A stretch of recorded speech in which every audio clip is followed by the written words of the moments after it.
a terrible not from home setup doing again today. Trying to get the lighting working a little. I feel like it's right in my eyes though. It's all right. Our wonderful non-dementia addled president will pardon us.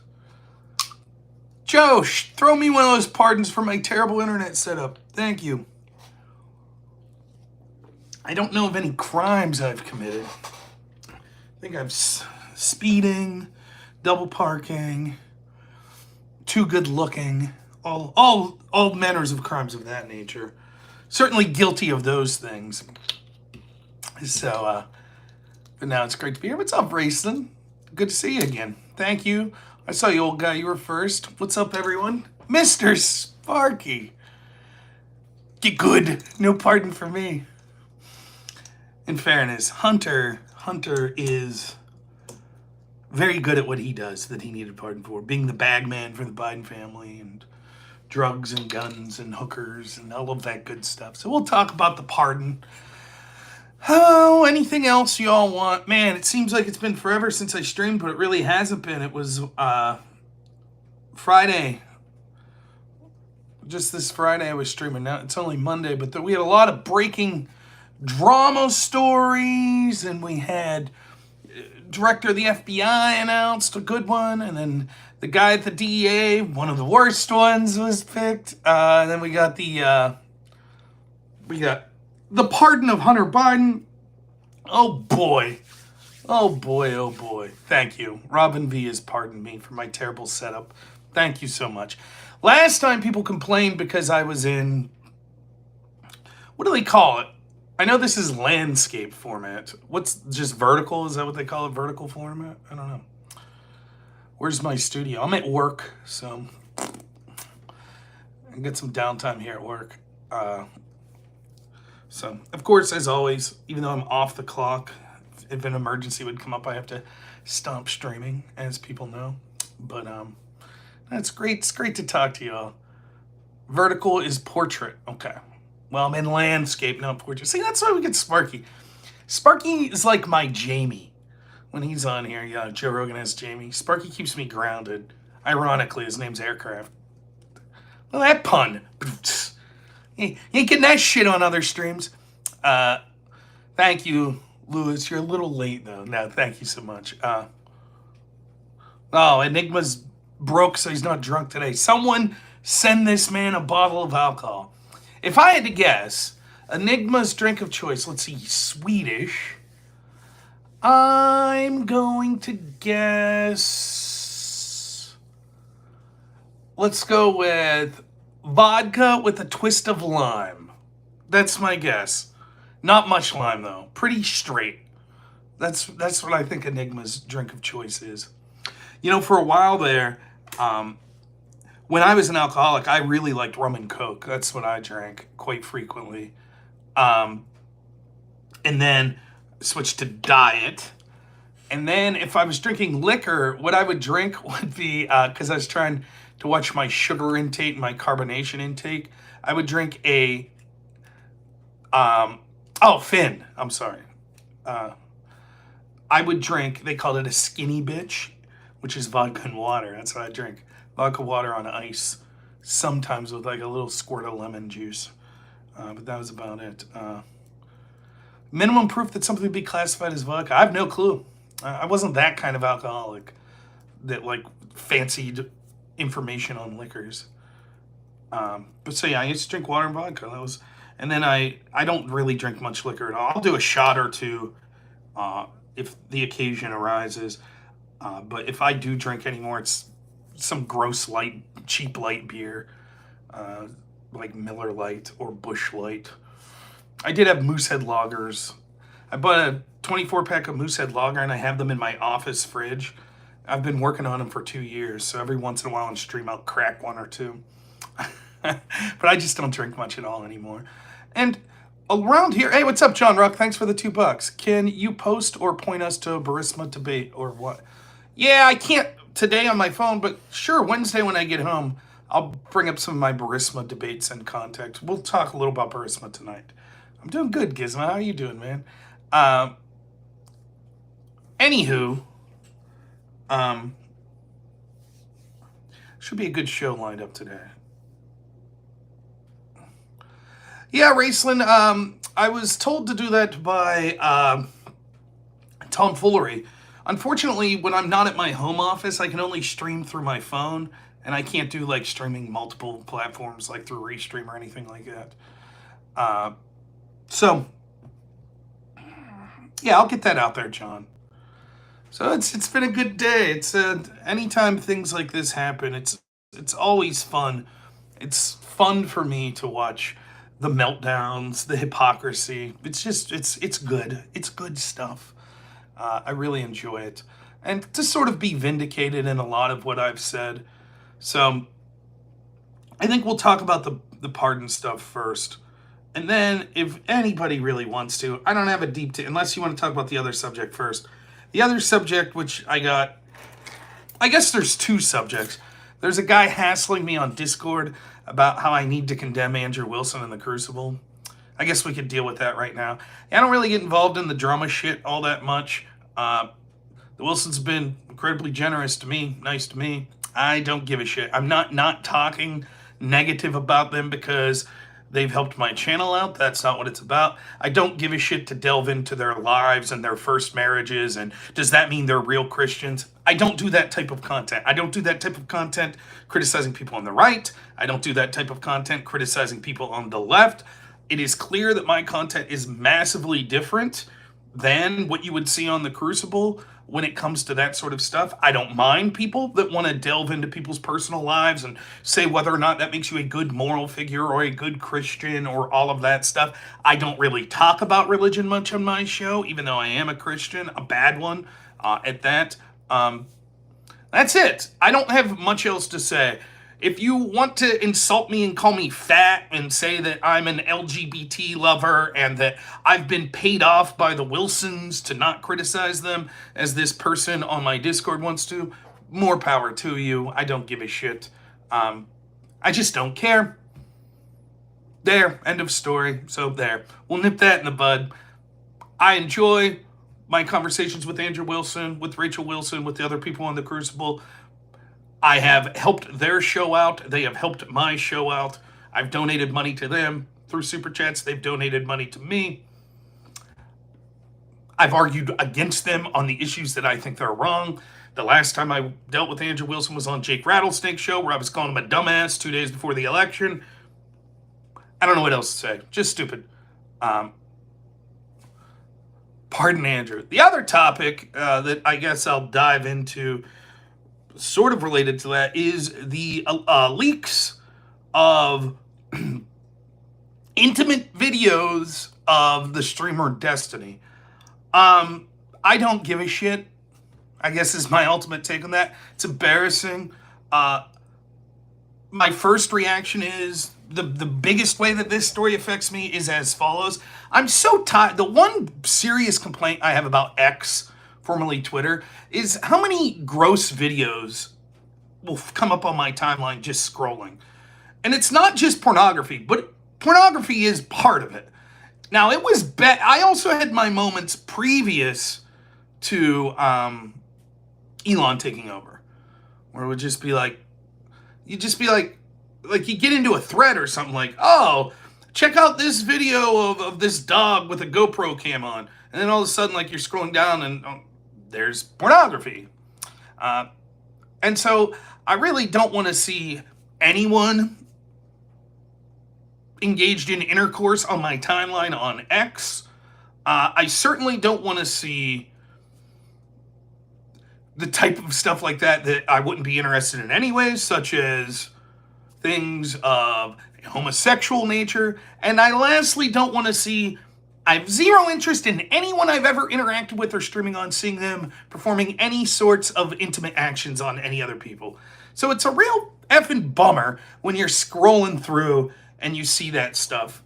It's one thing for people to talk about it. It's another thing to see it. I will say, though, probably more disturbing than that, at least to me specifically, are the videos of people dying and the reactions they have. I'm so bummed out by seeing, I don't give a shit if it's a Ukrainian soldier, a Russian soldier, whatever. Like, videos of soldiers pleading for their lives and then being killed by drones and stuff, and then people like, It's grotesque. I hate it. I don't have that sort of constitution where I like looking at that sort of stuff. And I hate that you're just casually streaming X, maybe not even looking for politics. You're looking like, entertainment or sports, and there it is, So I hate that stuff. That's how the story affects me the most. I heard rumors one night before I went to bed, Friday night after I was streaming. I heard rumors that a video got released, and I was like, whatever, of Destiny. And then the next morning, I'm streaming, and there it is. Just pops up on my timeline. So, yay for that. Number two thing I'll say is, I have no love for Destiny. I think that he's probably a pretty crappy person. He hasn't done anything to me personally outside the realm of politics. So he hasn't made fun of my personal life or criticized my family or anything. I haven't done the same to him. I just don't give a shit. My criticisms of Destiny are all about the dog shit takes he has, whether it be political or things of other natures. However, I understand that certain people have been involved with him in criticisms of what is a good way to have a relationship, and other things like that. I don't begrudge anyone that wants to get involved in drama of that nature. It's not really my forte, so I'm going to stay out of it as far as that stuff goes. I have no reason, unlike with Andrew Wilson, I have no reason to defend Destiny because I personally like him. I think he's an interesting person to debate. I think he said some really horrible stuff, particularly about the firefighter Corey Compatore that died. He's also gone public talking about all sorts of other heinous stuff in just the past 6 months that I'm aware of, such as deplatforming right-wing speakers. He's previously suggested all alternative media should be platformed while specifically mentioning me. So I have no reason to really go to bat for Destiny. However, what I will say is this. Your personal feelings, whether or not you think he's a good person, or maybe you think he's a really shitty person, maybe you think he's engaged in a hedonistic lifestyle, and that it'll bite you in the ass, and maybe that's true. I still don't think that means that you deserve to have private videos like that leaked online. I don't. I just think that's shitty. And I feel bad, and I particularly feel bad for Destiny's family and for the other people that are on those videos. He has a son. I feel terrible just when I think of an OnlyFans performer that has children, and what must their children think, or their siblings, or their parents. So why wouldn't I feel bad in this situation? And I do. I feel bad for Destiny and his family that this stuff got leaked. Now, a caveat to that is I only saw 2 seconds of one video. So allegedly there are other videos. I've had people say, I can't confirm this. Yeah, but Destiny filmed people without their consent, or he filmed them with their consent and then sent the video to other private parties, and that's how it got leaked, and they never consented. These other individuals didn't consent. That may all be true, and that's shitty. It absolutely is. If you're recording people nude or performing intimate acts against their knowledge, that's incredibly heinous. Even if they are aware that you're doing it, if you're then using that for other than your personal stuff, that's really shitty.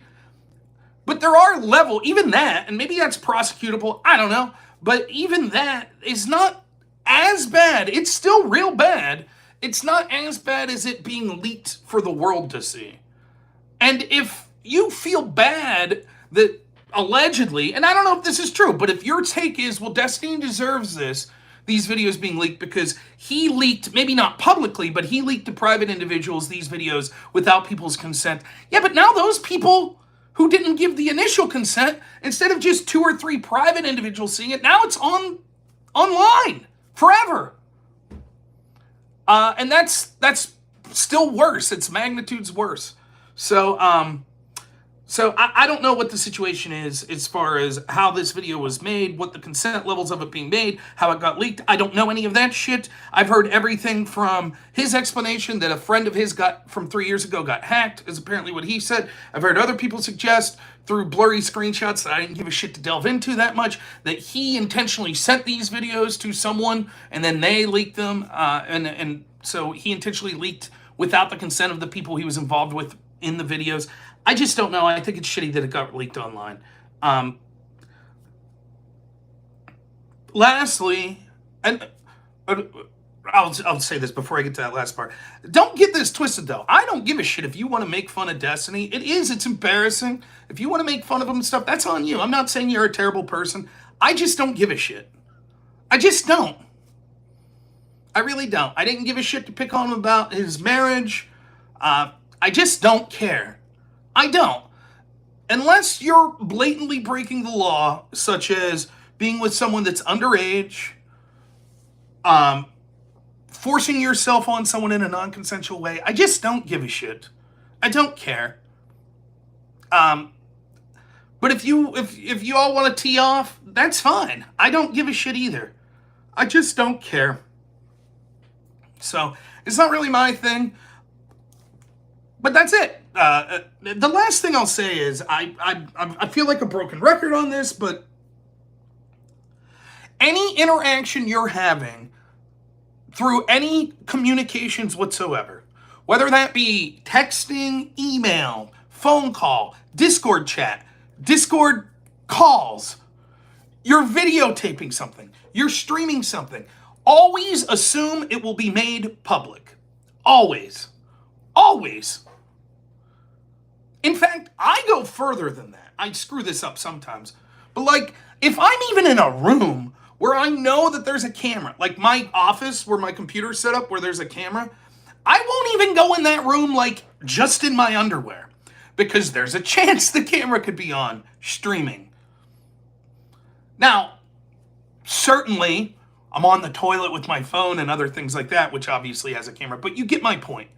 So when I have interactions like I'll give you a real simple example. Someone will say, "Hey Rob," like someone like Dana will reach out to me and say, "Hey Rob, you want to do a panel on Hippy Dippy this Friday?" Sure, it's gonna be 4 and 4. Then they'll add you to a Discord group, and that Discord group's usually just like the host of the show, maybe a producer, and then you and the other 6 to 7 people that are going to be on the channel with you. I wouldn't say anything on there that I don't expect to be made public. And I'm shocked sometimes. You'll be in these Discord rooms of the things people say, and I'm like, I ain't gonna leak it, but it's like, geez, seems a bit presumptuous to assume,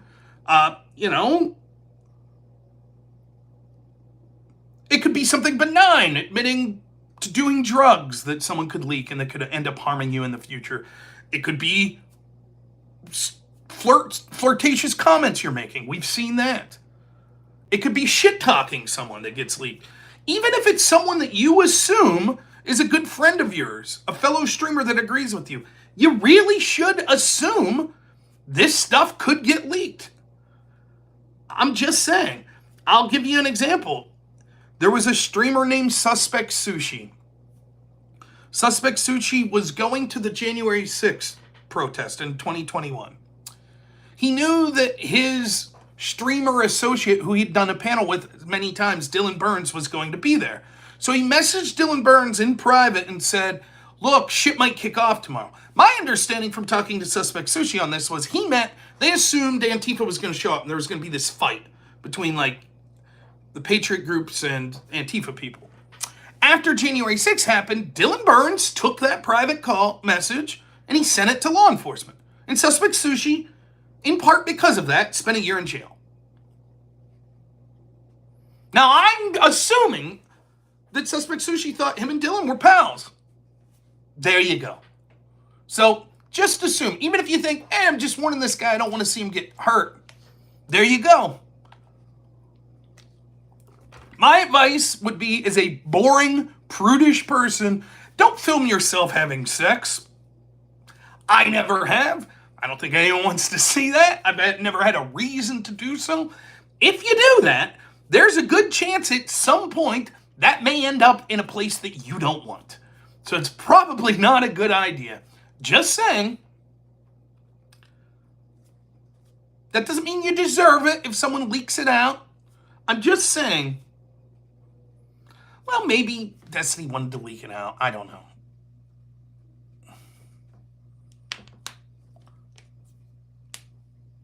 Would I change my opinion of Nick Fuentes if it was him? No. I don't give a shit. there is some schadenfreude if you're someone who's makes a big deal out of condemning homosexuality and then it turns out that you're a homosexual. Yes, in that sense, it makes you look like a charlatan. But I don't really have much of an opinion on Nick Fuentes anyways. I don't really deal with him. I just don't give a shit, I guess. So I guess in the sense that I don't know what all he says. If he does preach against homosexuality, which I assume he would, I think, given what little I know of him, then yeah, I guess it makes you think less in the sense that he's a charlatan, but I don't really give a shit.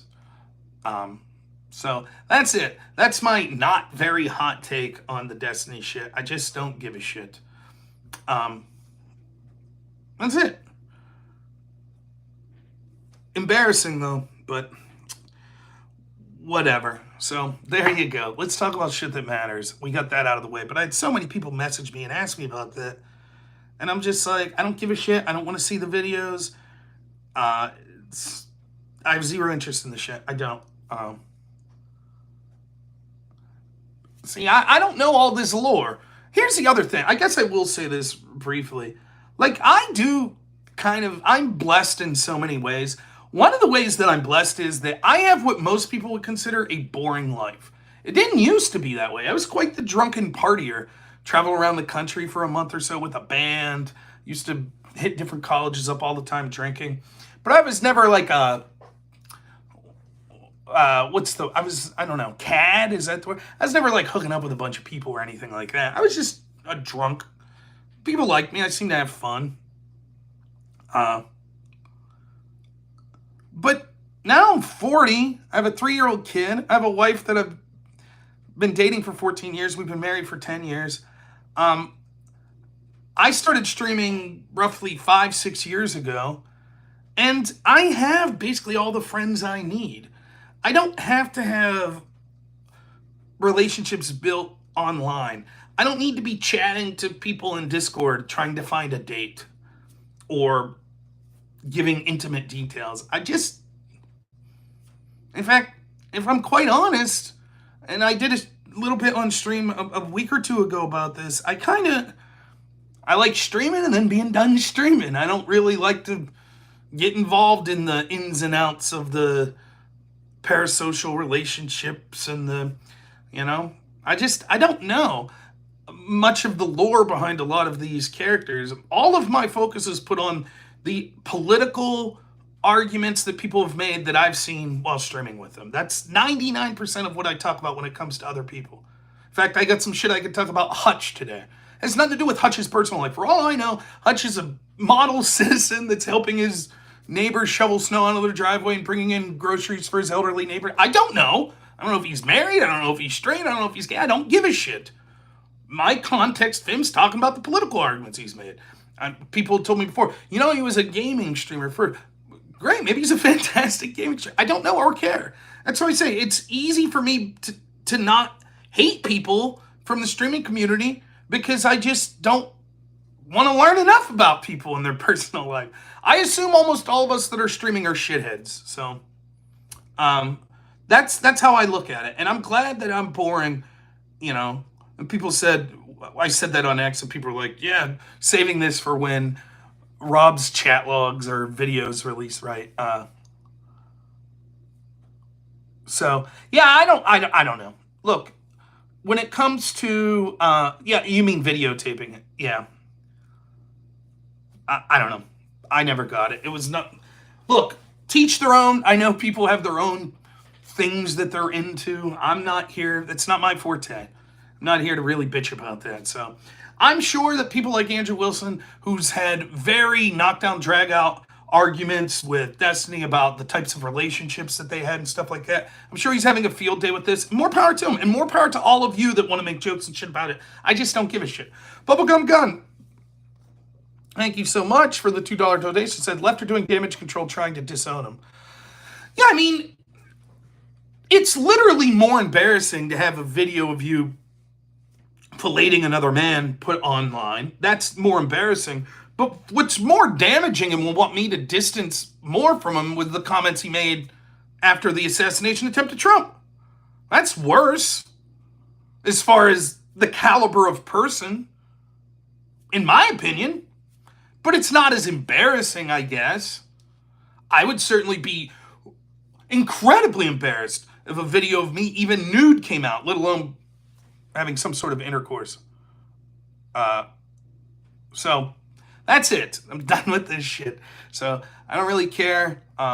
Unless it would ever be made personal, where Destiny's going to attack my marriage, or which he hasn't, and I don't believe he would do that, then I have no reason to delve any further into this subject.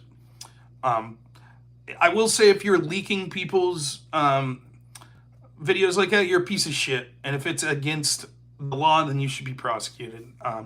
There's no call-in show today, unfortunately. I'm on YouTube only because when I'm not at my home office, all I could do is stream via my phone, and I don't know how to take calls while I'm streaming on the phone. So on these sorts of videos and live streams, it's not going to be call-ins. All right, enough of that dumb shit. Let's talk about the good stuff. Let's talk about the pardon of Hunter Biden, and let's get my take on it.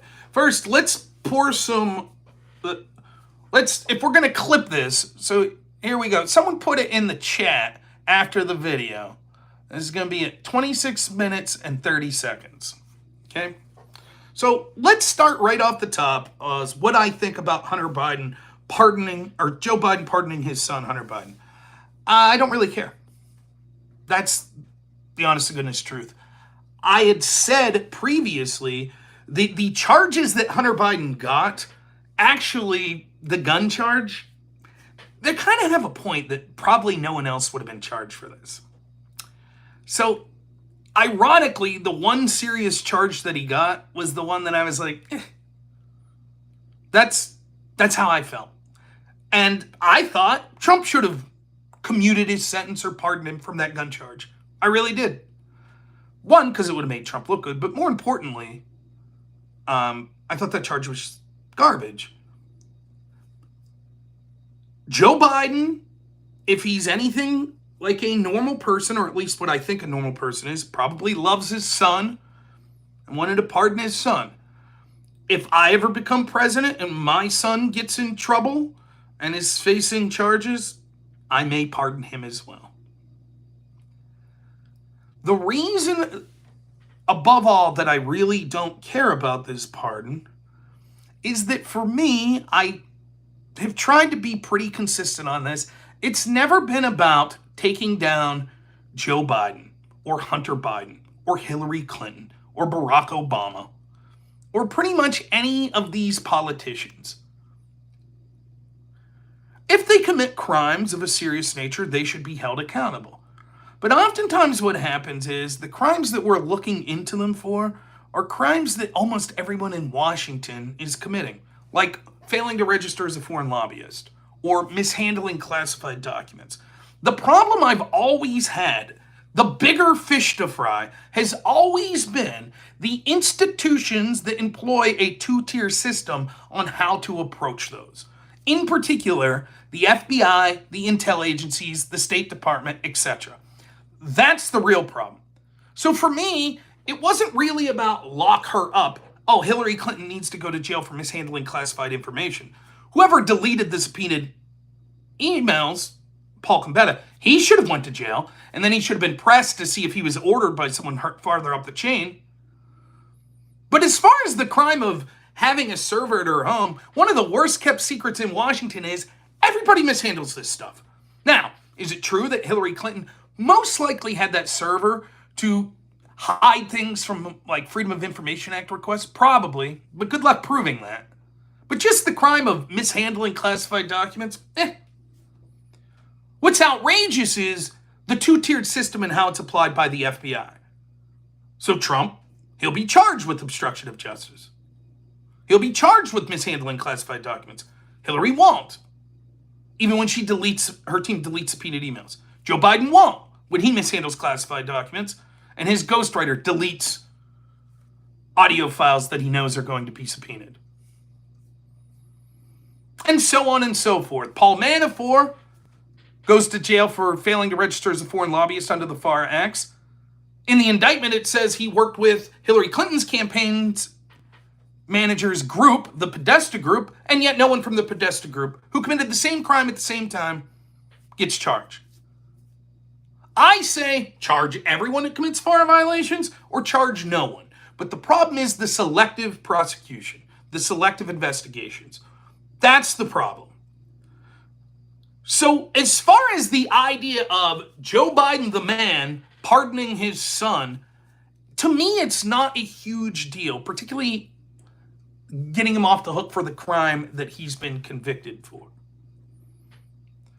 So today, when you had a bunch of people saying, oh, Rob's freaking out about Biden pardoning Hunter, but what did you say when Trump pardoned Roger Stone or when Trump pardoned Kushner's dad? That's part of the presidency. Obama pardoned people that were close associates.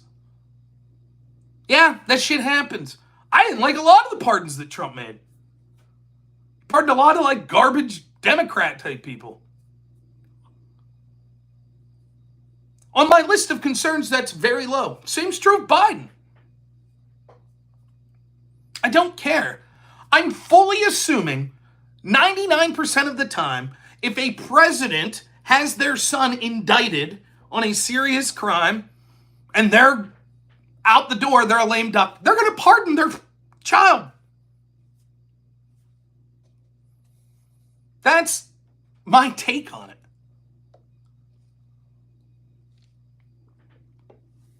So all of these Democrats that are out there today, like Hutch, oh, Rob, what did you say when Trump pardoned? I didn't say much at all, just like I'm not saying much at all today about the act of Biden pardoning his son. Now, what I did say, and this is true, is the Democrat narrative was as follows. Oh, there can't be corruption in the DOJ. That's ridiculous. The DOJ is totally independent. It's absurd. Listen to that lisp. Oh my God, what am I doing? It's absurd. I start giving a lefty argument and get a lisp all of a sudden. Bubblegum gun. We'll get to this super chat real quick. There's a video of Hunter Biden being assaulting children. That's the biggie they're trying to cover up, but it's about the CIA covering it up for the Steen list. I don't know that that's true. I've allegedly heard that see, people, you got to be careful. You got to be real careful before you're accusing people of things like this. What I have seen is a picture with private areas blurred out, which looks to be someone who is a woman who is very young that Hunter Biden's with. So prove that she's 16. Prove it. Do we have the name of this person? Could it be an 18-year-old that looks young? I don't know. I'm not going to jump on the bandwagon, and I think you should be real careful. Particularly it's a child like 9. I haven't seen that. I think we should be real careful when with the way AI is going to be and deepfakes and stuff like that coming out, I think we should be real careful to just jump on that accusation. That's what it is. I'm just saying. You could be right, but anyways, I haven't seen proof of that, so I'm not going to comment on that. Anyways, this is to me what the issue is. JD Salvo, thanks for $10, says, do I think Russia's using ICBMs now, particularly related to Barisma crafts given to the Biden family? No. I don't think the ICBMs would be because of Biden and Barisma. I think the ICBMs are probably because of the escalation that Biden allowed missiles from the U.S. to strike Russia. If you want to say that the reason there's been a chain of events from Barisma to there, maybe. We'll talk to that. But, so, here's my first issue that I think is worth bringing up. The narrative was as follows. I'll turn my hat backwards and be a Democrat. Trump is so corrupt. He's a felon. Trump's a felon. And all he does is accuse the system of being rigged, the DOJ being rigged against them, and that's ridiculous. They're independent. They're not rigged. It's absurd to think that they would give in to political pressure to target people for political reasons. That's ridiculous. And not only that, they're going after Hunter Biden, the president's son. If Biden's DOJ was really corrupt, would they go after Biden's son? Huh? So that proves that they're not corrupt. And let me tell you something about the Democrats and Joe Biden. They won't even support a pardon of Joe Biden's son. He promises not to do it because that's what an ethical man who cares, that's how much he cares about the rule of law.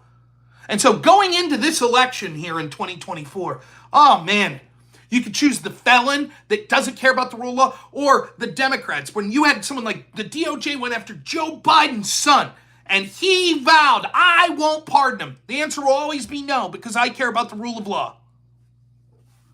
That was the Democrats' argument pre-election. And now the Democrats' argument today, post-pardon, Joe Biden going back on his promise that he made multiple times, and now pardoning his son, here's their argument. Well, of course Biden's right. The DOJ was corrupt. The DOJ, if Hunter Biden's name wasn't Biden, they would have never went after him. This was political targeting. That's all it was. The DOJ is corrupt. And so Biden's not really lying. He let the process play out, but he saw how corrupt the DOJ was in going after his son, and so he had to pardon him. He had to. It's not like, but what about the pardons Trump made? What about Trump? How about that? Trump made a bunch of crappy pardons. So they can't speak about rule of law. Trump made crappy pardons. You see? That's the point. The point is, I never stood on a high horse and said, oh, rule of law, Donald Trump, rule of law, and blah, blah, blah, blah, blah. That was the Democrats. The Democrats made a big deal out of Biden won't pardon his son. He won't do it. Trump, he's corrupt. He'll pardon his associates, but not Biden and the Democrats. They don't do that stuff. They don't do it.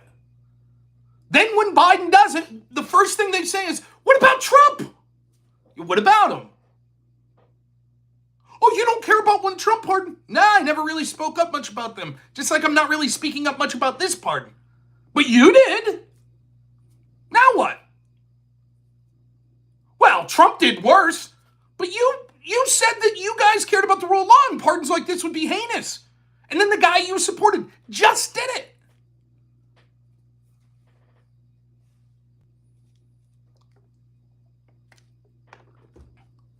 Now, I think it's so funny. How many debates have you seen me do in the past 3-4 years?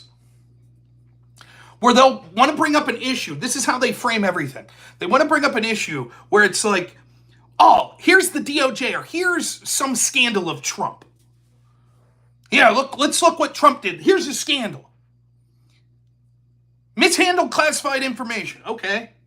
Well, now we have this report, the Robert Hur report came out about Biden mishandling classified. That's whataboutism. Whataboutism. Well, let's look at how the FBI treated Hillary Clinton. Whataboutism. That's whataboutism. Now, it's not whataboutism because my concern's always been, I don't give a shit. If we're going to say lock people up and throw away the key to anyone who mishandled classified information in Washington, have at it. There'll be thousands upon thousands of them. Good enough for me. Probably take out 3/4 of the FBI. Great. 3/4 of Washington. Sounds good. Awesome. But you can't select it. Why is it that it's always people connected to Trump that are getting the book thrown at them, and then the people connected to the people that are Trump's opponent? No problem. They're always left off the hook. So I don't give a shit. I understand people whose lives are obsessed with Trump, these left-wingers, these Democrats. Take Trump down at all costs. Take him down at all costs. For me, it's not about one politician. I'm not sitting here going, we must take Biden down. We must take Hillary down. We must take Nancy Pelosi down. I see a bigger picture. I see a bureaucracy that will exist far beyond Trump or Pelosi or Biden or Hillary or Obama that's putting their thumb on the scale in serious ways. Red473, thanks for $5, says Dems just threw more fuel on the post-election fire, and I'm warming my hands. I agree with that, definitely. That's how I look at it. So it's not what about, when that's my central complaint, and then you respond with, but look at this really shitty thing Trump did, and so the FBI is going after him, and I say, okay. But here we can see an equally, if not worse, shitty thing in the same vein that was done by Trump's opponents, and they left them off the hook. That's That's whataboutism. So anyways, put that in your back pocket, because you damn well know as soon as there's a scandal with Democrats, what's the first thing the Democrats are going to say? But what about Trump? What about Trump?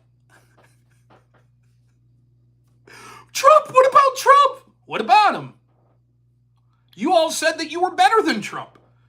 You all promised that Biden wouldn't pardon his son. You said that you stand for the Democrats stand for the rule of law. That's the first part that's hilarious. The second part, which is even more damning, which I can't believe more people aren't calling this out. The pardon's not even the worst part. It's Biden's little notice that he put out as explanation. And where he was like, well, the reason I did this was because it was corrupt. The targeting of my son was corrupt. So I just want you to hear this out. And I put a short up you could find on YouTube today. I put a short up that you could find. This is Joe Biden's argument. All right, you ready for this? Here's his argument. This is, by the way, brief sidetrack. This is the best argument I've heard. It's my favorite argument I've heard since we think that Trump colluded with Russians to get dirt on Hillary. So you know what the Democrats are going to do? They're going to collude with a suspected Russian spy named Igor Dushenko to get disinformation dirt on Trump. You see? Then we're going to have an FBI investigation to see if Trump's team did try to get dirt from Russians on Hillary. And they're going to spy on Trump's team in part by using disinformation that Hillary's team got from a Russian against Trump. You see? I love it. Mwah! Chef's kiss. This is right up there. I don't think it's quite to that level, but it's right up there. The Biden argument is as follows. It is absolutely disgusting that Trump would suggest that the DOJ would be politicized. The DOJ is above the fray. They wouldn't do anything like that. And just because Joe Biden's DOJ is looking into crimes of Donald Trump, that doesn't prove that it's politically motivated. They're just looking into Trump because he's corrupt, because he's a criminal. They're certainly not political. Oh, and also the DOJ is horribly corrupt and political, and it's going after Biden's family. You see, when the DOJ under Biden targets his political opponent, that's absurd to say that it's political. But if they look into Biden's own son, then it must be that Biden's own DOJ is politically targeting his family. Brilliant. Absolutely. Wow, sounds like a good reason to send Kash Patel in there, right? And dismantle it. If it's that political, if Joe Biden's admitting the only reason my son was targeted from the DOJ who appointed a special counsel is because he's a Biden and it was all political persecution. So much so that I had to issue, to my knowledge, the most sweeping pardon in U.S. history. A nearly 11-year pardon for any crime of a federal nature. And the reason he had to take that unprecedented step to pardon his son in that way was because of how corrupt his own DOJ was. Oh, but don't you dare question if it was corrupt when they were going after his opponent. It's so funny. It is hilarious.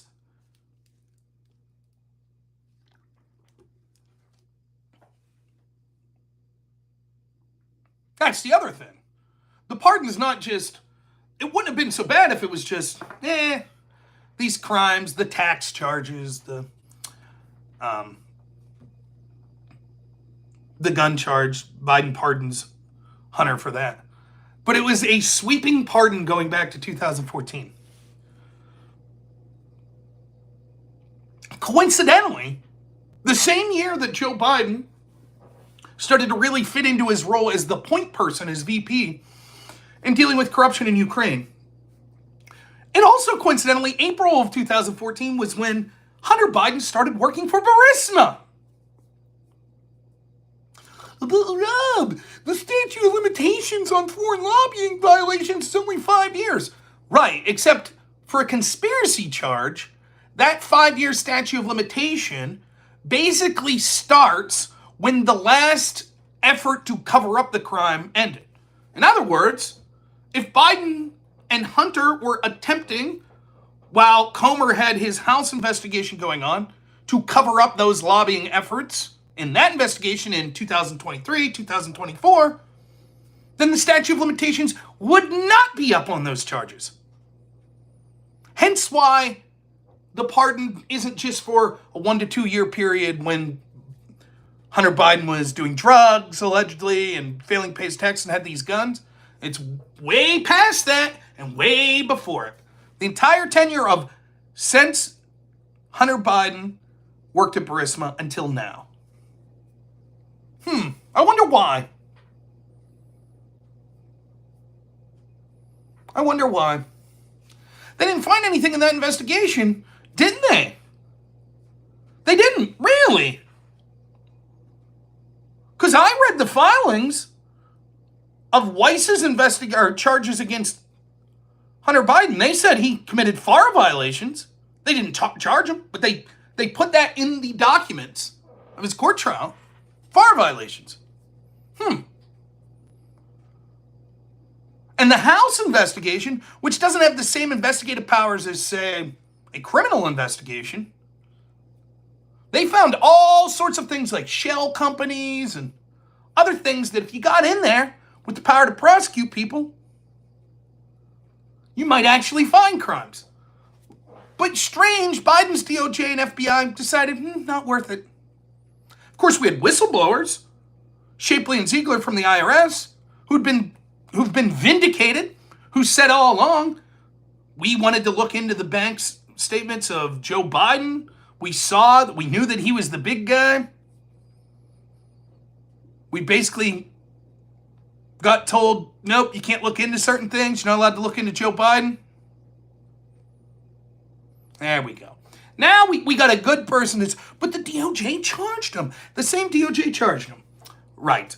So, one, we're told that this DOJ, according to Joe Biden, who just issued this pardon, current head of the country, president of the United States, at least on paper still the head of the Democratic Party, he says that the DOJ only prosecuted his son because it was a political prosecution.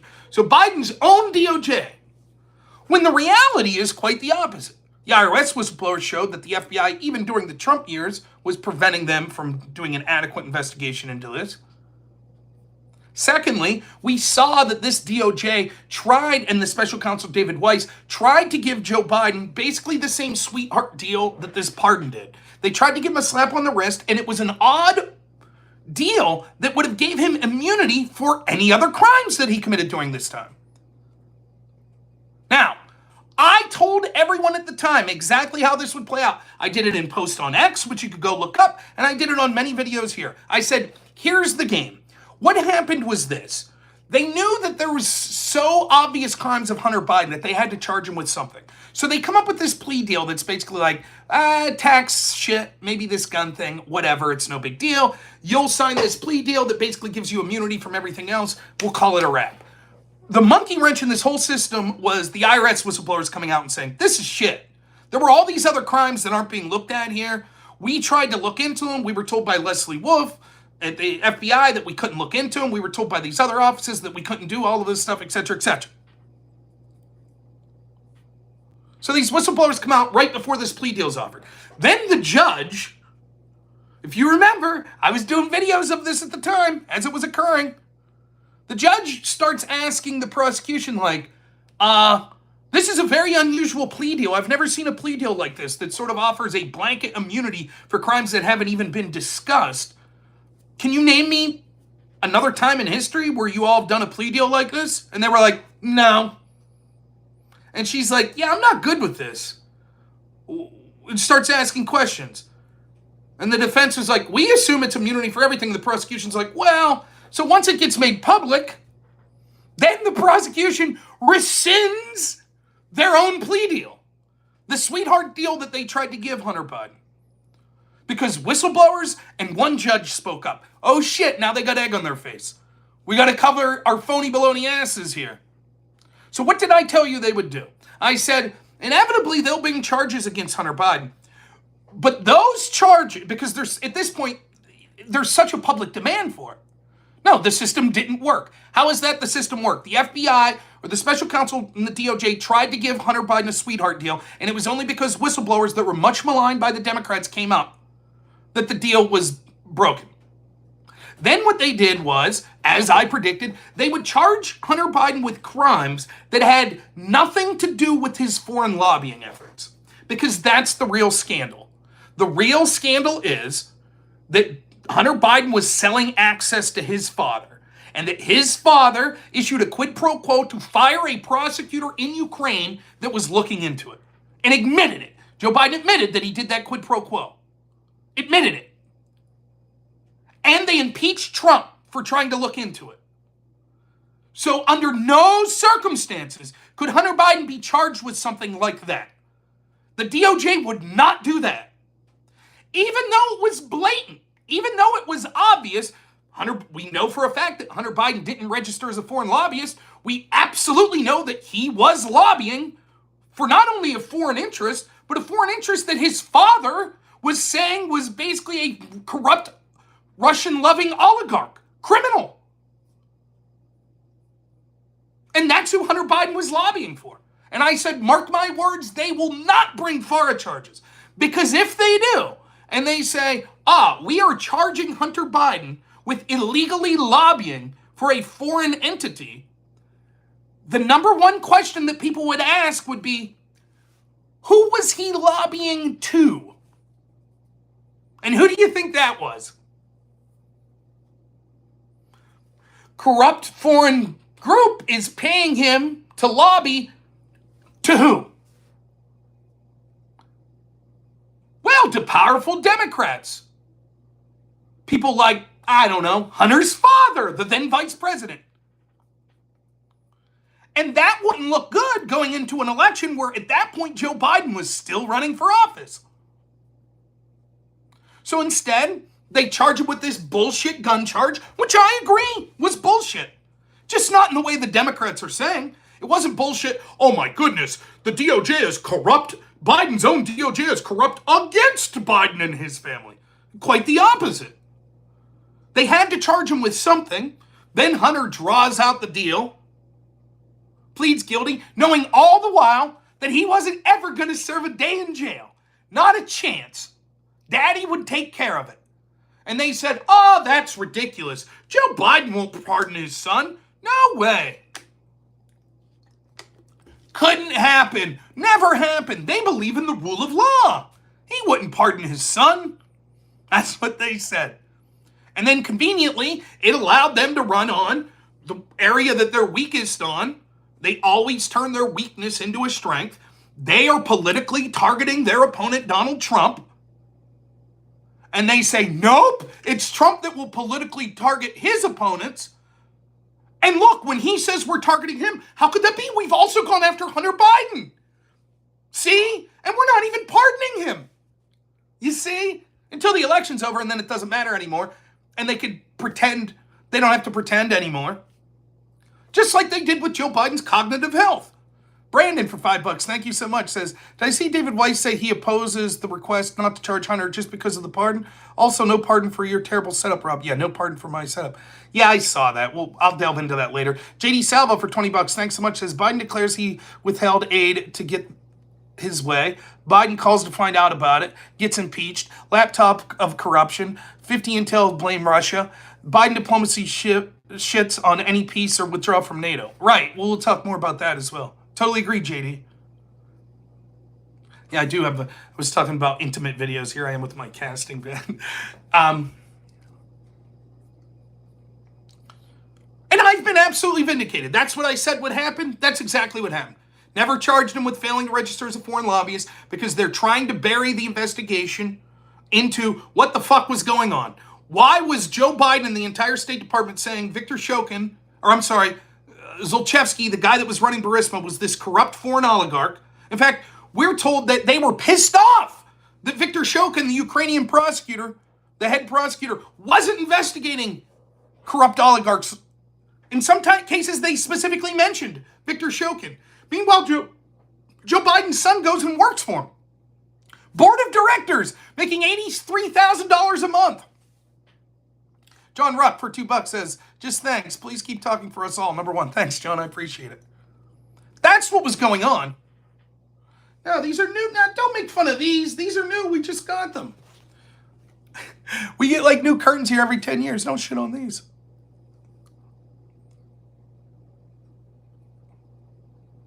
Do I think Trump's DOJ would be fair against Hunter? I don't know. Do you think Biden's DOJ was fair against Hunter? Do you think they were fair with the whistleblowers that spoke up? You think they were fair against Trump? Not interested in your whataboutism bullshit. Well, it's okay when we're pardoning because we assume that Trump will be corrupt. His DOJ will be corrupt. That's another argument that I love that they're making. Oh, well, we should just issue blanket pardons to everyone because Trump's DOJ will be corrupt and go after us, so it's okay when we do it. Now, if Trump's team tries to pardon themselves, that's corruption. Because we would never use the DOJ to target our opponents. Imagine seeing this sweetheart plea deal that only falls apart because of one judge and two whistleblowers. Then the FARA charges never being dropped. Then Biden publicly saying over and over, and the Democrats running on, trust us, Biden would never pardon his son because rule of law. Then Biden pardons his son today, and you're some guy in my chat going, the system worked. It worked. The system worked. What about Trump's DOJ? What about Trump? What about Trump? Trump will be corrupt. What about him? They are trained well, aren't they? Brilliant. Absolutely brilliant. So here we are, after all the lies and the people that slurped it up. It never made sense to me. Just from a human being standpoint. It didn't seem like a big loss to just say, yeah, Biden could have said, we'll see what happens. I don't know, I'm not doing anything right now. And then pardoned his son. And as a Democrat, I'd be like, it's kind of sucks, but whatever, he pardoned his son. Wouldn't you do the same? But no, that's not what they did. They made it a big political point. No one is above the law. You're right, Wayward One.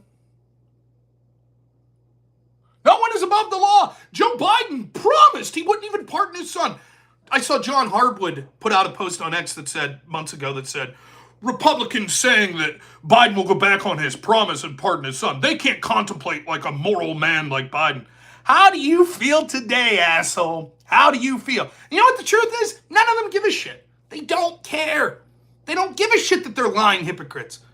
They knew they were lying hypocrites when they said it the first time. They don't give a shit. They don't care at all. But Trump, they had to do it because of Trump. It's the same reason they don't give a shit that they lied about Russia collusion. It's the same reason they don't give a shit that they lied about the Hunter Biden laptop. It's the same reason they don't give a shit that they lied about the border being secure, that they don't give a shit that they lied about inflation being transitory, that they lied about it being debunked, that the virus could have came from a lab in Wuhan, that Joe Biden was cognitively fine. They don't give a fuck. And that includes the journalists. They don't give a shit.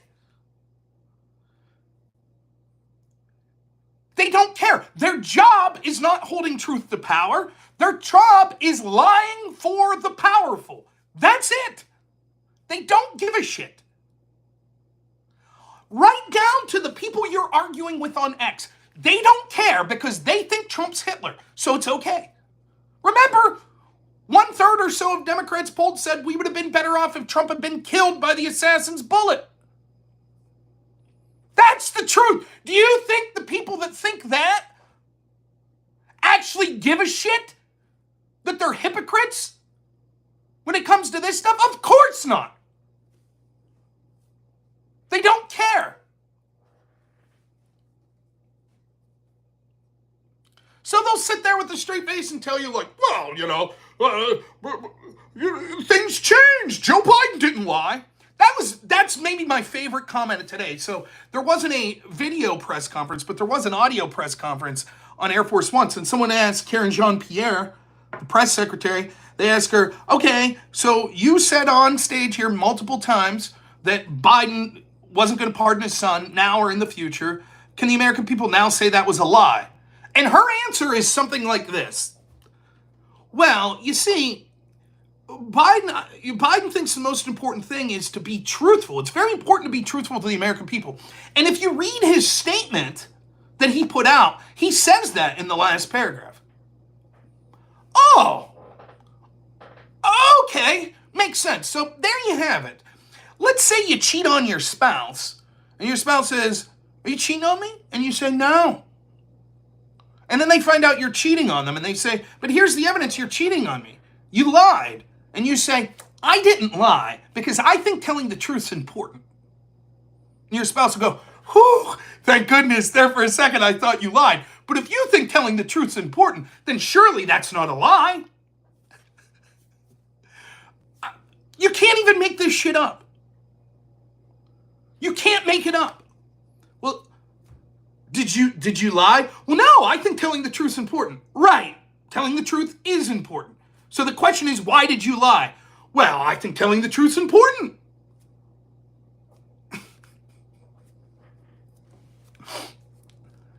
And people are like, Karen Jean-Pierre is so bad. Karen Jean-Pierre is bad. But what the hell is she supposed to say? What would you say? When you're forced to go on stage over and over again and say, he won't pardon Hunter, he won't pardon Hunter, promises he's not going to pardon Hunter, and then he does. What are you supposed to say? Anything you say is horseshit. So you're just like, well, we think telling the truth's important. Things change. Next question. I mean, it just... Now, if you'll remember, months back, way before the election, I said something that I keep in the back of my mind. After the debate,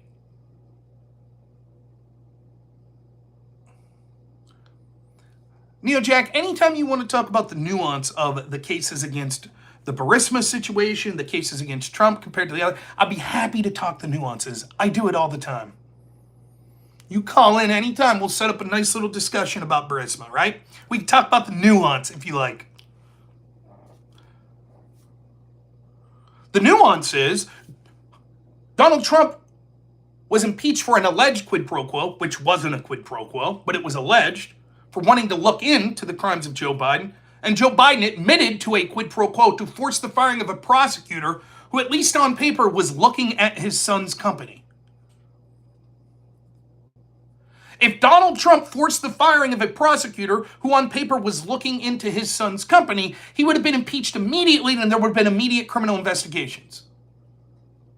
And yet, with Joe Biden, it was hands off, baby. Hands off. And then when Trump wanted to look into it, impeach him. We'll get to more of that in a second.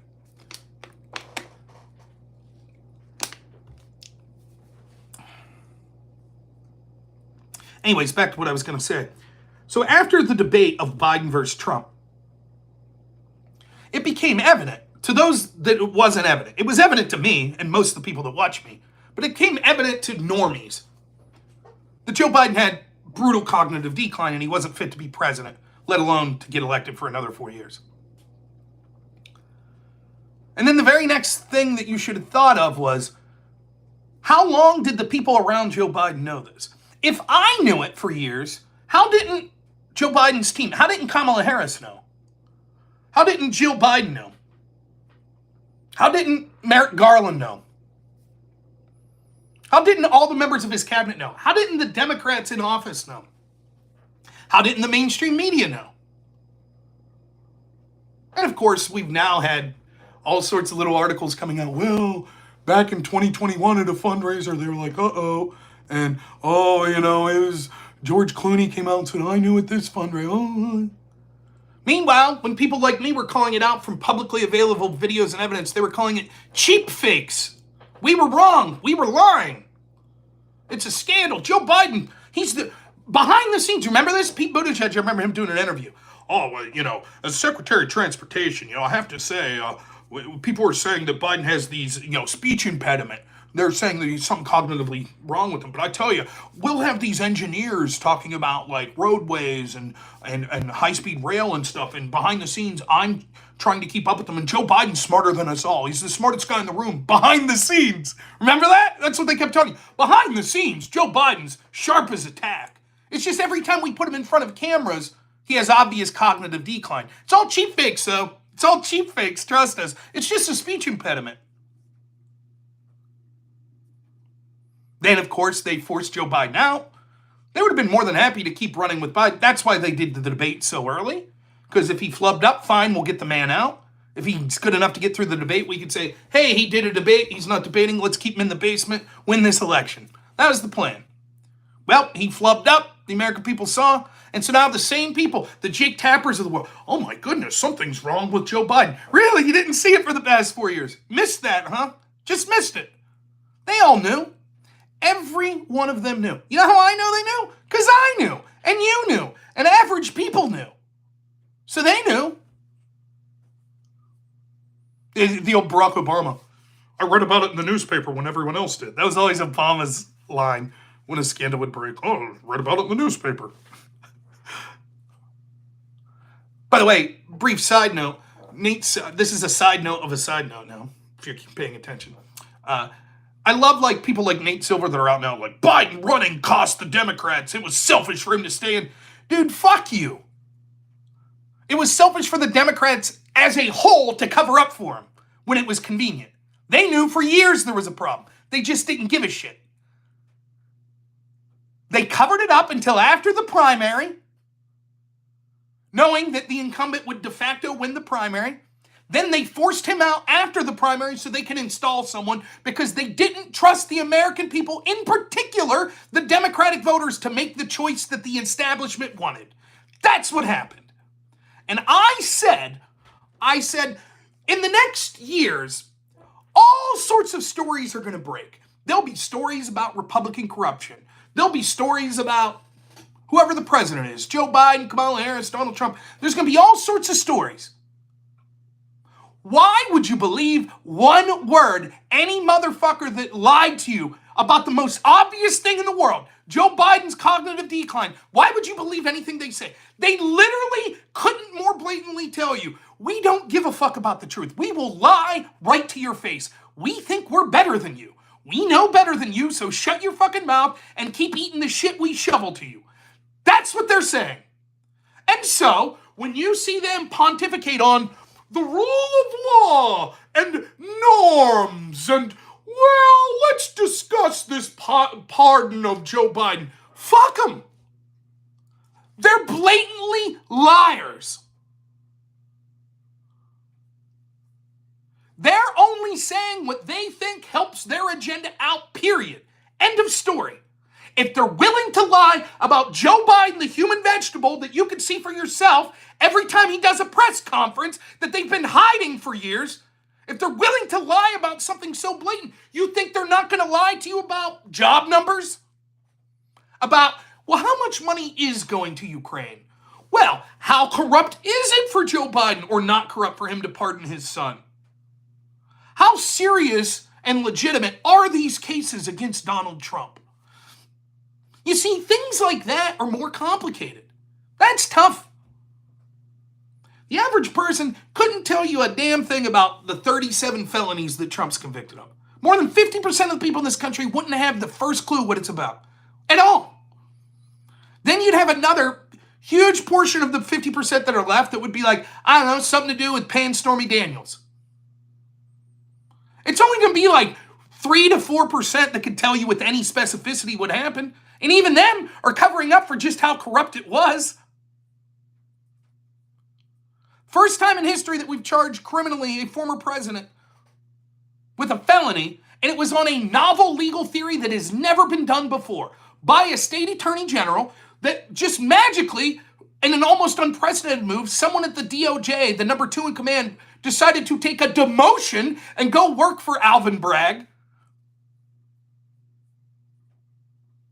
Basically alleging a campaign finance violation, which happens all the time, including with Hillary Clinton, which team gets a slap on the wrist. But here they're going to say that they falsified records to help win an election by committing a third crime, including one of which would be falsifying records, or lying on tax forms, which resulted in Trump paying more in taxes, as they admitted.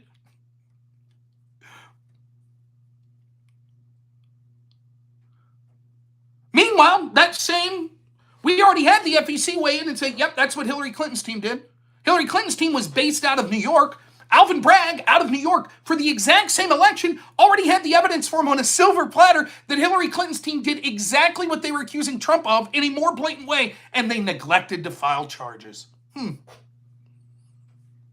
But that's super serious. 37 felonies. 37 felonies. Trump was convicted. 37 felonies. And also, there's nothing wrong with Joe Biden. You see?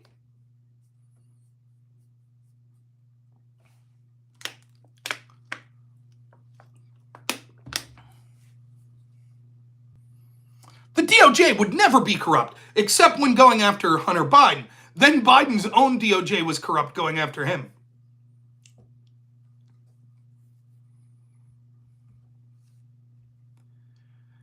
So don't believe anything these people say. Now, why did the pardon go back to 2014? Well, we already talked about Barisma. Here are the priorities that's going on. 1, Joe Biden's pissed and doesn't give a fuck. That's number 1. He does not care. And I'll give a degree of certitude that I have of all these. I would say this one's probably 90%. Joe Biden knows this looks real bad for the Democrats. I'm sure that there are people in Democratic circles that would have been like, look, Joe, just tell your son he might have to do a little time.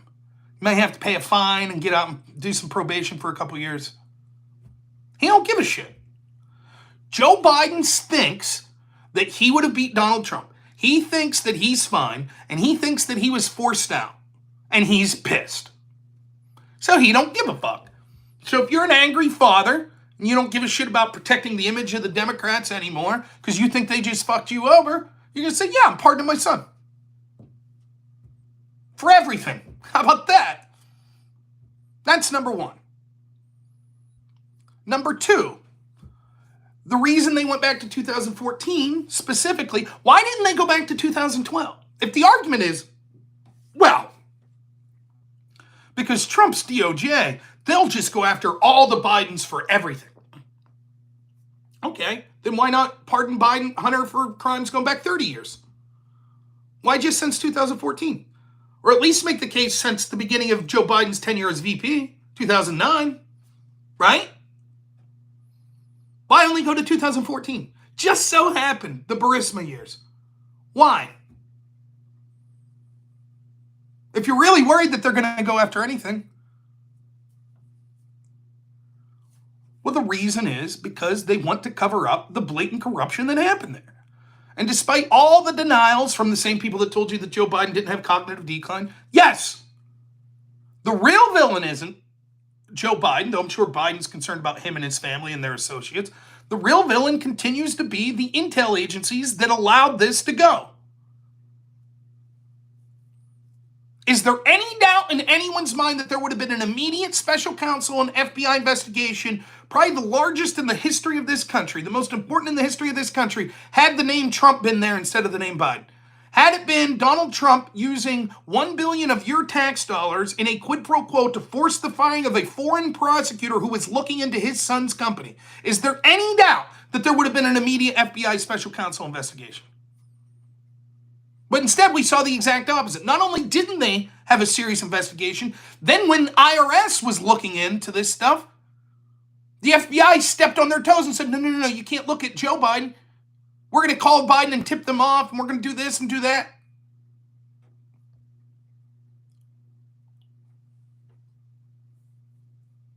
Then we see the laptop comes out.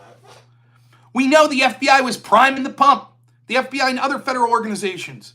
Zuckerberg said specifically the FBI told him there's going to be a story coming out about Hunter Biden and his work in a Ukrainian gas company. We know that they were talking to social media companies. Oh, maybe there'll be disinformation coming. Maybe it'll be about Biden's family. Maybe about working with a gas company. Maybe in Ukraine. Maybe it'll be from a laptop. Then we had 50-something former intel officials sign a letter when the laptop came out. This is disinformation, Russian disinformation, which allowed Biden to then go on the debate stage. It's been debunked. I remind you, the problem wasn't that it was censored on social media. The problem was that the censorship, along with the former intel officials, gave cover for the Democrats and almost the entirety of the mainstream media to go, this is such an obvious bullshit story. It was even censored on social media.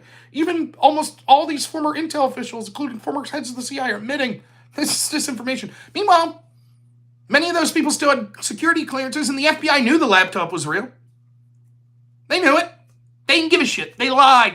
Just like they lied about Joe Biden's cognitive health. Why? Why all these lies specifically about Barisma? Well, twofold. One, because it shows a blatant level of corruption in the country of Ukraine that huge officials in the United States were involved with, including Joe Biden, forcing the firing of this prosecutor. When you start to look into it, even anti-corruption activists in Ukraine are like the guy that replaced Shokin. I believe his name was, God, it's been so long since I looked into this, Lutsenko. They all knew right out of the gate that this dude was corrupt. He had zero qualifications to be a prosecutor. He'd been arrested before when he was in a government agency for embezzling huge amounts of money. But for some reason, all of a sudden the concerns of corruption with the prosecutor office in Ukraine stopped once Viktor Shokin was out. And what's one of the first things the new prosecutor did? Promptly dropped the case against Viktor Shokin and Barisma. Within 6 months of the new prosecutor being there. Dropped the case. The United States said, good on us. We're cool with that. No more quid pro quos threatening money. Why?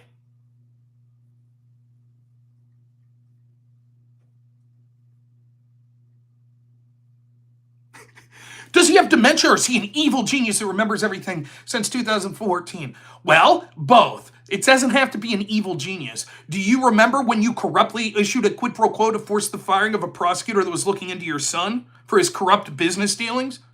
Well, clearly he can't have dementia if he remembers that.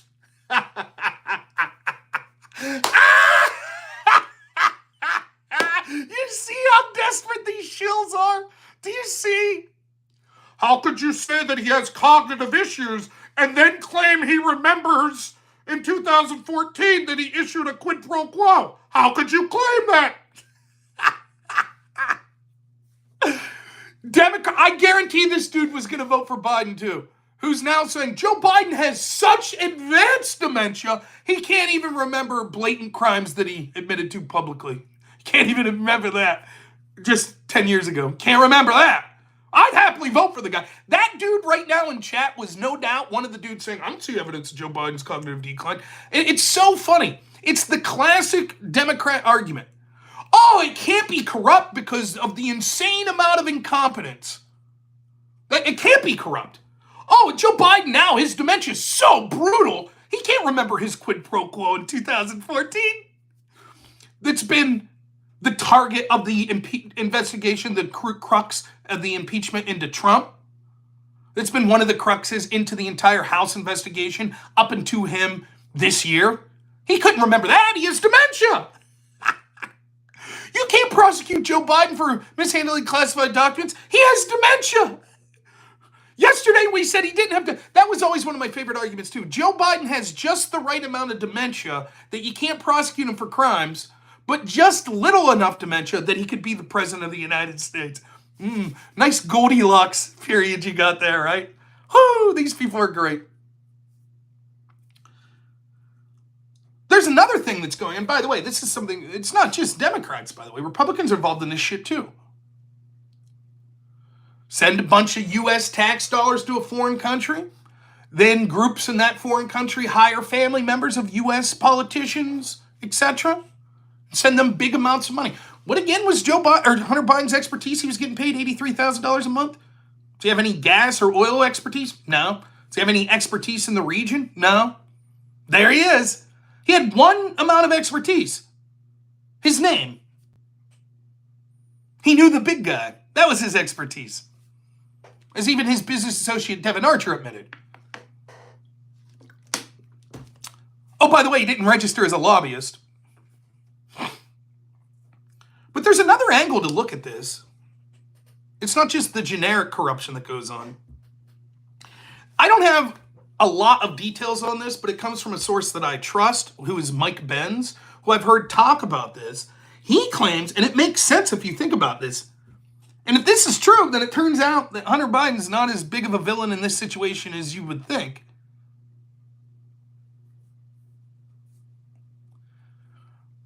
That the U.S. intel agencies, including NGO cutouts, were actively trying to subvert Russia and Ukraine.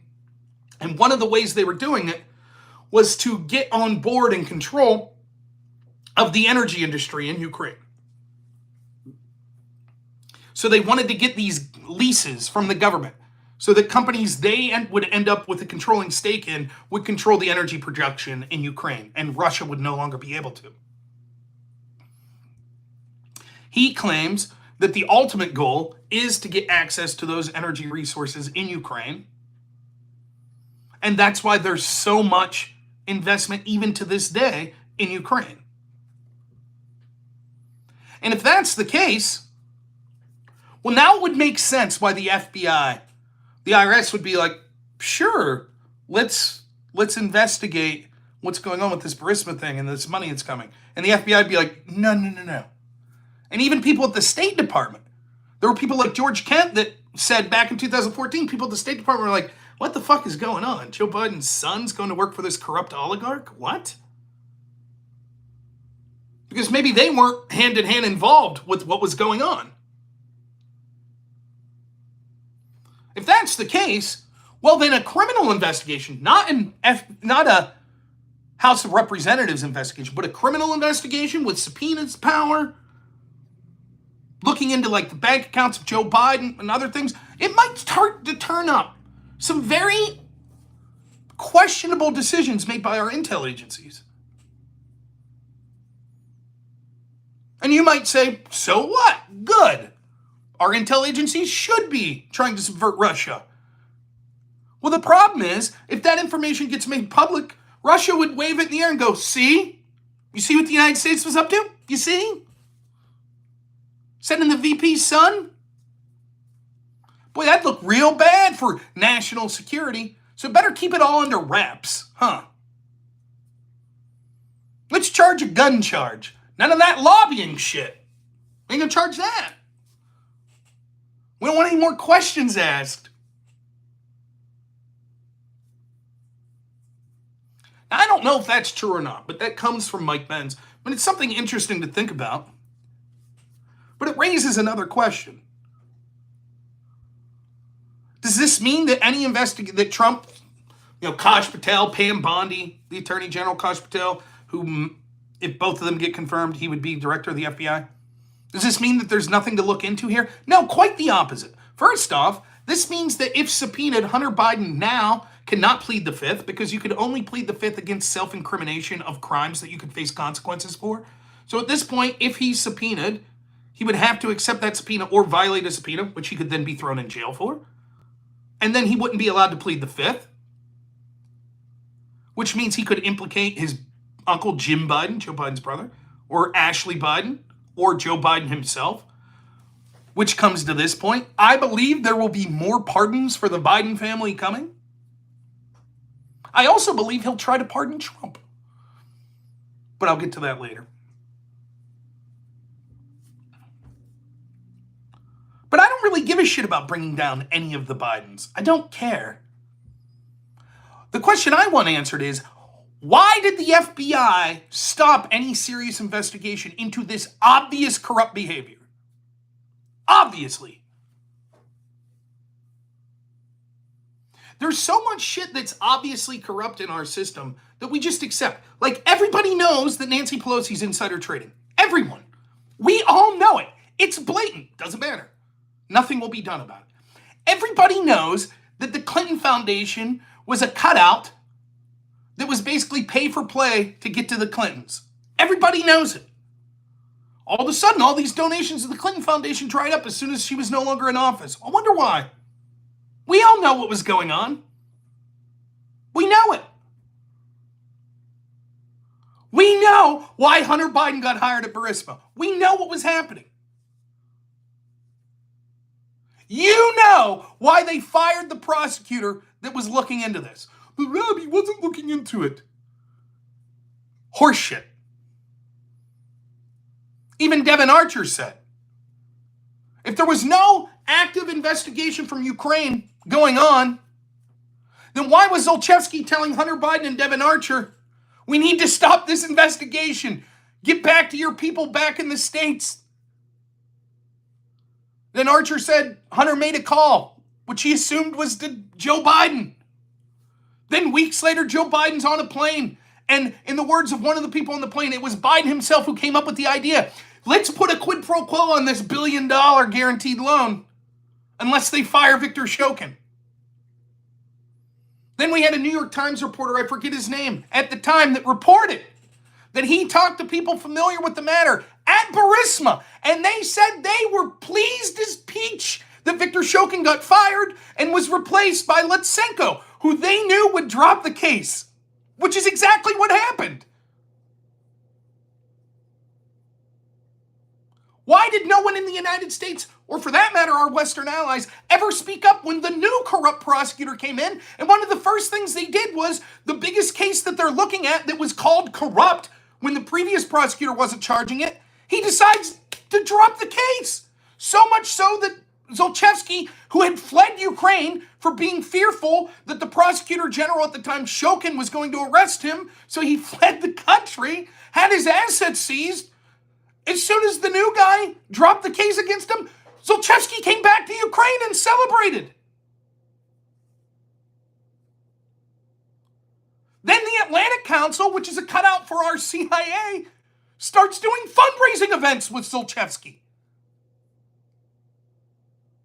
It's almost like what the Biden administration and the U.S. State Department really wanted was for the investigation into Barisma to be dropped. They seemed quite happy when it happened.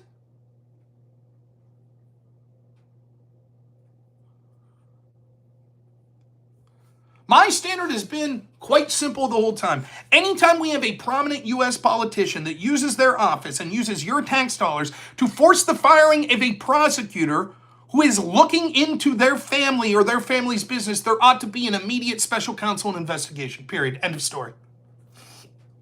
Who could disagree with that? Speaker for the Dead for $10 says, Rob, I hope you had a great turkey day. I did. Just arriving from a hellish day back. I'm sorry to hear that, man. And I've debated over and over. The people say, well, no, the timeline and the quid pro quo, there was nothing to see there, and it was all just coincidental, and, Hunter Biden made a bad decision, but we don't know if he was really lobbying, and, everyone wanted Shokin fired. Everyone did, and so, really, can you show me any contemporaneous evidence? Any documents? We see documents from the EU a month prior saying, go ahead and give this loan. We think Ukraine's making good progress on their anti-corruption efforts. We don't see anything until October, right before this quid pro quo was offered. Don't see anything.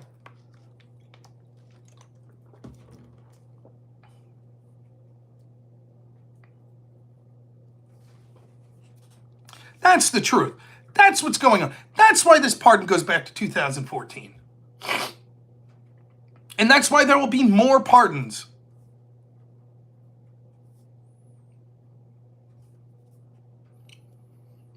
But I don't give a shit about the Bidens. It should be investigated. What was the FBI doing? What were they doing?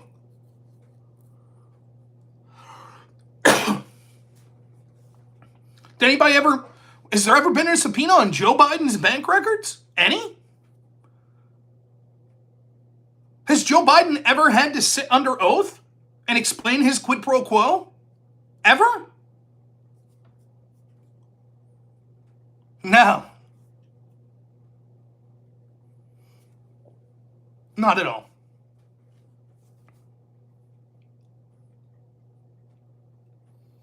So I'm not, contrary to popular belief, I'm not flipping out about this pardon. I don't give a shit. I don't care if Hunter Biden, look, here's what I want for Hunter Biden. Hunter Biden, I kind of feel bad for. I think his dad probably loves him, like most dads do. I give that benefit of the doubt. But I think his dad's been a real piece of shit to Hunter. I think his dad knew that he was putting Hunter in ethically questionable situations, basically being a bag man for the family. And Hunter Biden, probably a person of weak constitution and character, though I don't know that I would be any better. I hope, but you never know, I guess. Fell in line with the worst aspects of it. I don't give a shit if Hunter ever sees a day in jail, though. Unless he's committed more serious crimes, but lobbying, pay for play, that shit's a dime a dozen in Washington. What I care about is the corruption at the institutions that allowed it to occur.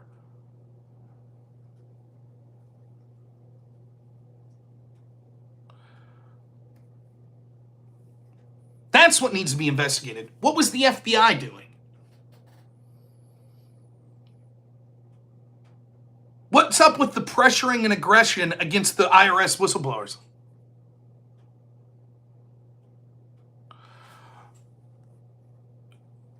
Jola says, I'm a Filipina guy. Progressive, 10K subs on YouTube. Not big, not too small. We should chat. Sure, chat sometime. Best days to catch me are Wednesday, Thursday, Fridays, because then I'm at my home office and I can have conversations. My X account is just Rob Noer, ROBNOERR. Send me a DM there. We can set something up.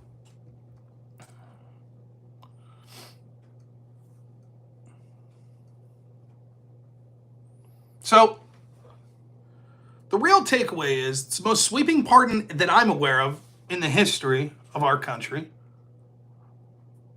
No problem, Jola. And the point that I'm concerned with, it's not even concerned, that I just find laughable. It was the Democrats that ran on, see, the fact that Biden won't even pardon Hunter shows how non-corrupt we are, because we care about the rule of law. We would never support something like that. And now they're supporting it. And when you bring it up, they're like, but what about Trump? Who gives a shit? Cool. If the standard, this is what I told Hutch, and he wouldn't answer. First, I was like, I'm not concerned about your whataboutisms. And he's like, oh, because you can't answer. That sums it up. So then I gave a more thorough answer. It was like, fine. I will say that both the pardons that Trump offered and the pardons that Biden offered are good. We should have an equal standard. They're both legitimate. I don't have a problem with either of them. Now, I assume that you'll also call for an equal standard, and so you'll have no problem with a Trump DOJ aggressively prosecuting his opponents, up to and including spying on his future opponents using FISA warrants that were obtained by opposition research that his team paid for and then never verified. Right, Hutch? Cool, because we're interested in an equal standard now, right? Right? That's how it goes, right? Oh, no, you don't want that. You see, your whataboutisms just to try. I don't give a shit. I really don't care. Joe Biden pardoned his son. I don't give a shit. What I am enjoying, and people are like, you look like you're flustered. I'm having a great time. You can tell. There are days that I love doing videos. I could have done 50 shorts today. I was fucking loving it. I was loving it today. I love it. Watching these people with egg on their face. We would never support a pardon like that. Never. It would never happen. I saw Dan Goldman. He was on CNN. And the woman on CNN's like, let's play a video of you. And it was Dan Goldman from like a year ago and going, Hunter Biden, or Joe Biden would never pardon his son. And I'm glad because that would be so bad, blah, blah, blah. And she's like, care to comment now? And he's like, well, I stand by that, but that he wouldn't have if and he was right, but he didn't know that this plea deal would have fallen through. And so after that, and she's like, actually, his comments were and your comments were after the plea deal. And he's just like, oh, it's great. It's great fun. Just another example of how they're blatant liars. How many times will they do this and have it blow up in their face? It's so funny. Remember when Tony Hinchcliffe, a comedian, at a Trump rally in Madison Square Garden told a joke and they said, this means that the entire Trump team, they're all racist and they hate Puerto Ricans. And then the next day, Joe Biden, the sitting president of the Democrats, and Kamala Harris's boss came out and said Trump supporters were garbage. And they were like, but he's not running again. Really? Is Tony Hinchcliffe running? But there was an apostrophe. There was an apostrophe. He didn't mean Trump supporters are garbage. He meant that one Trump supporter's garbage.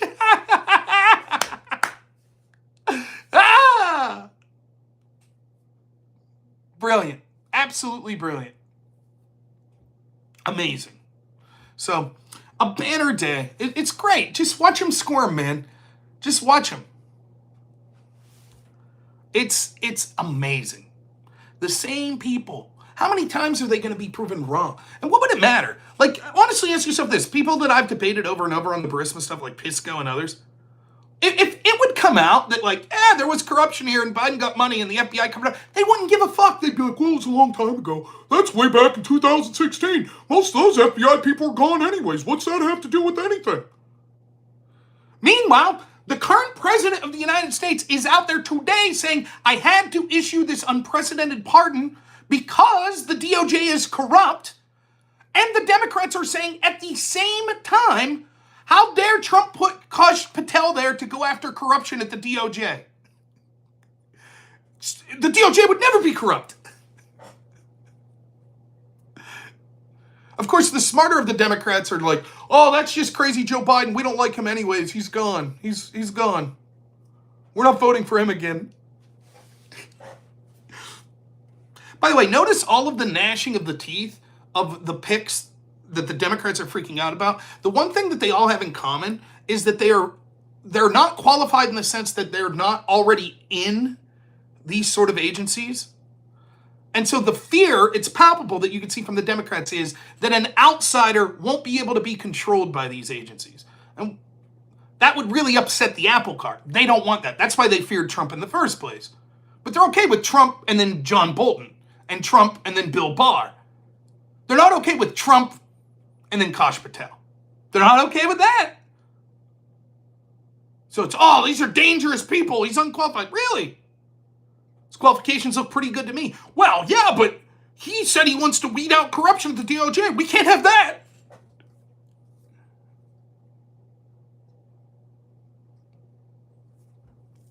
I know you're not talking to me, Neo Jack. As I said, if you are, you feel free to call in any day that I'm at my home office and we can have a nuanced discussion about any of these issues that you like. Okay, yeah. That happens, particularly. I'll catch someone in the middle of a conversation and think it's directed at me. So there you go. What time we got here this evening?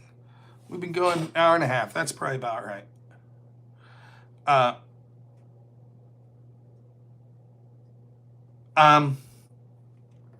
That's the show for today. I don't know that I'll be able to stream tomorrow. Wednesday, it's going to be an earlier stream. We're probably looking around 4 p.m. It should be on all platforms, though, so you should be able to catch me on YouTube here, plus Twitch, Rumble, X, and Kick.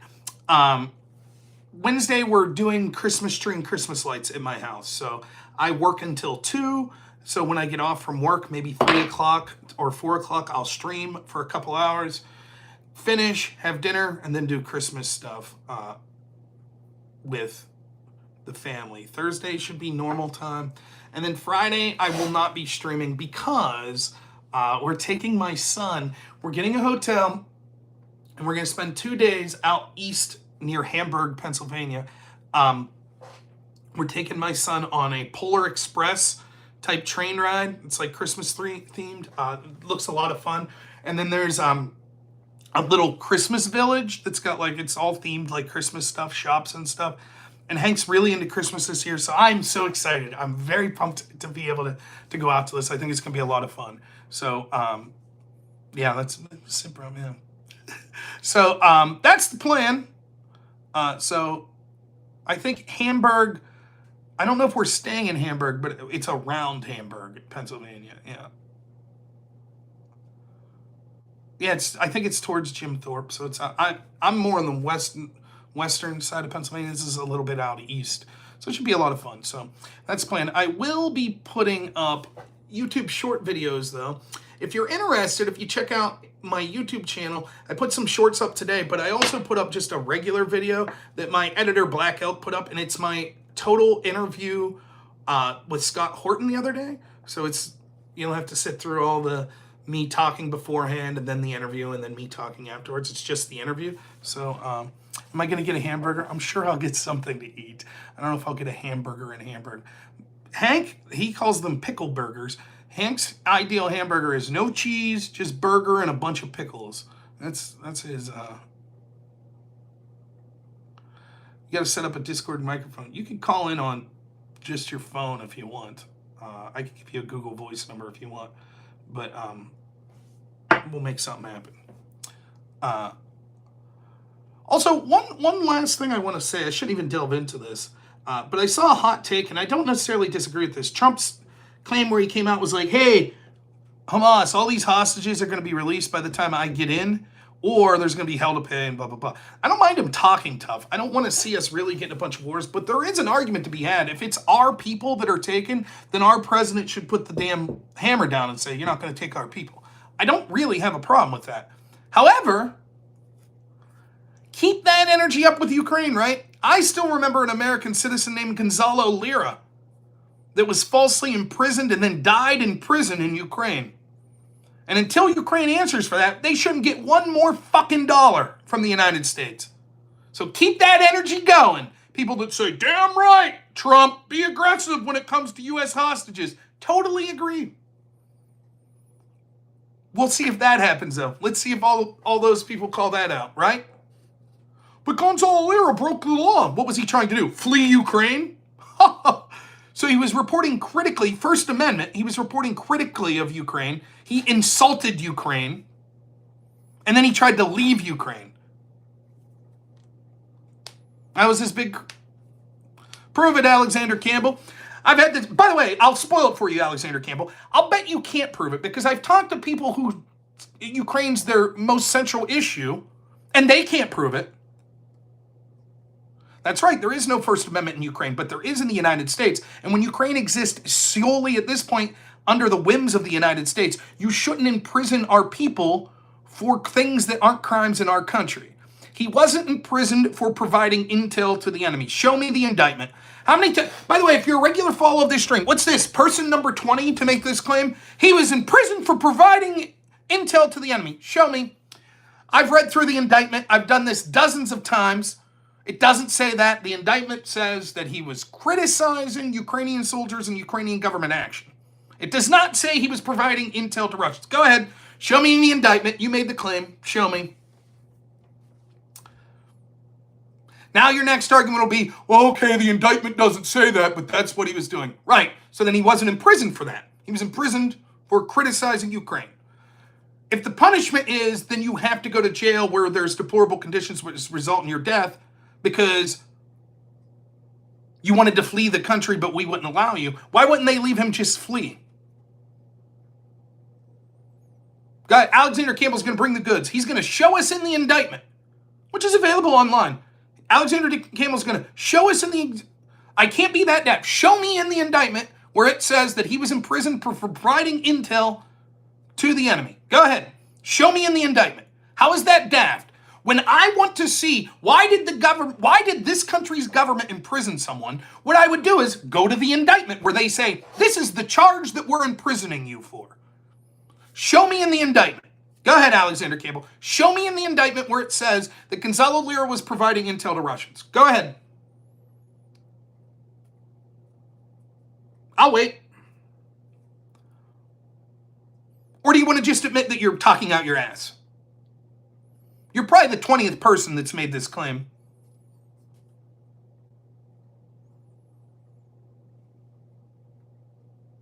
Don't be surprised when you get arrested. I'm going to get arrested or Gonzalo's going to get arrested? Now, I'm aware that many Ukraine supporters, particularly Democrats, would want someone like me for being arrested. You're not saying that was what's in the indictment. There you go. So what you're really saying is, I heard some left-wing NAFO people say that he was providing intel, and that's why he got arrested. And even though that's not what the Ukrainian government said he was arrested for, don't be daft. That's obviously why he was arrested. Yes, I'm well aware that your favorite left-wing streamer said that he was providing intel, and you ran with that. And you didn't bother to actually read the fucking indictment for yourself. Totally get it. I understand that. However, I chose to ask those people that said that over and over. Cool, can you show me any evidence that's why he was charged, can you? And every one of them, just like you, had to go through the fucking list and say, well, yeah, but obviously he was, obviously. The initial claims were that he provided intel. Okay, I don't think that's what you said. You said he was arrested for. But okay, let's accept your clarification. The initial claims were that he provided intel. Cool. That may be what people were claiming. That's not what he was arrested for. In fact, he was arrested for making statements critical of Ukrainian soldiers and government. Then he was sent on house arrest. And then the reason he was thrown in jail was for trying to leave the country. So imagine that there's someone in our country and we arrest them. So, okay.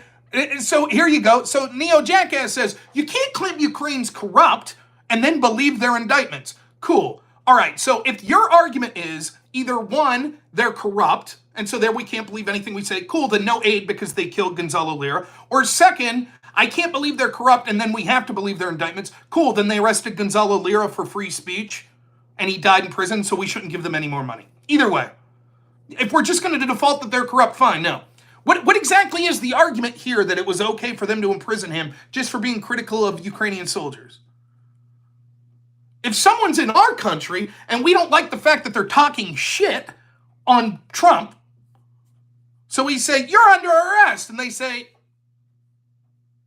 everyone would go apeshit in this country anyways, but nonetheless, we say, you're on house arrest, and then they tried to leave the country. Wouldn't the answer be like, okay, get the fuck out? In fact, that's what we try to do in this country, is like deport people, like shitheads, get the fuck out. That's what Gonzalo Lira was trying to do. American citizen, trying to leave. Gets in prison for trying to leave. What's disingenuous, Alexander Campbell? Go ahead, explain it. I think what's disingenuous is you talking out your ass. Oh, I didn't say that. Okay, I said that he was arrested for providing intel, but then I later retracted and said that was the initial claim, and I never said the indictment said that, and I think that's being disingenuous. That's what I think.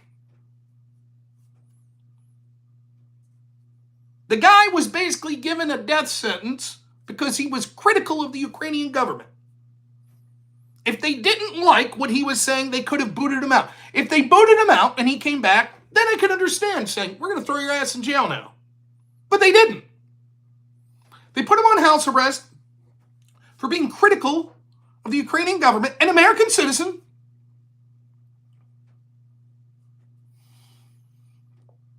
And then threw him in a solitary prison where he died of an illness, allegedly, but we don't know shit, because he tried to flee the country. Not because he was providing intel to the Russians. If I was there, that'd be the day one.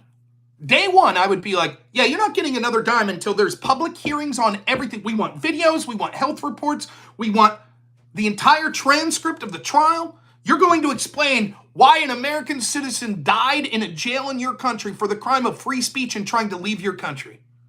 You're going to explain it, or you're not getting another dime. That's true. My constitutional rights aren't global. However, my tax dollars shouldn't be going to a country that imprisons people for free speech and then American citizens who die in their jails for trying to flee the country. You're right. My tax dollars shouldn't be global either. Totally agree. Fine. Great. Let's stop sending money to Ukraine. Sounds good. We're under no obligation to give money to a draconian country that imprisons our citizens to the point where they die in their prisons for free speech and then trying to leave the country. Totally agree. And I'll guarantee you're probably the type of dude that's like, damn right, those hostages, we need to free the hostages. If the country takes American hostages, you're goddamn right, we should kick ass till we get them back. There we go. Okay. Sounds good. No more money for Ukraine. It's not complete nonsense. It's absolutely true. If I was there, you would see it's not nonsense, because that's what would happen.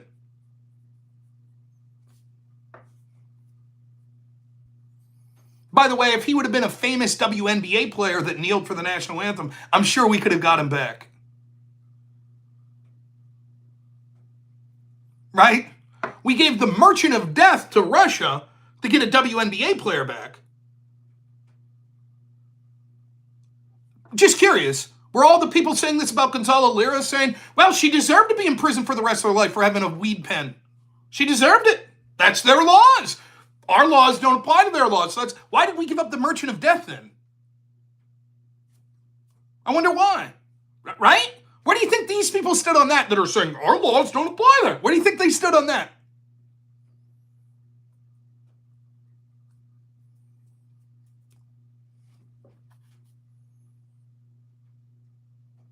Oh, and by the way, I was for the trade deal to bring Brittany Griner back before someone accuses me of a double standard.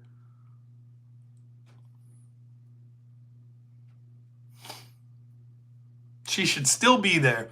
Isn't it odd then? Her, the Biden administration, they gave a, quote, in their words, the merchant of death to get Brittany Griner back.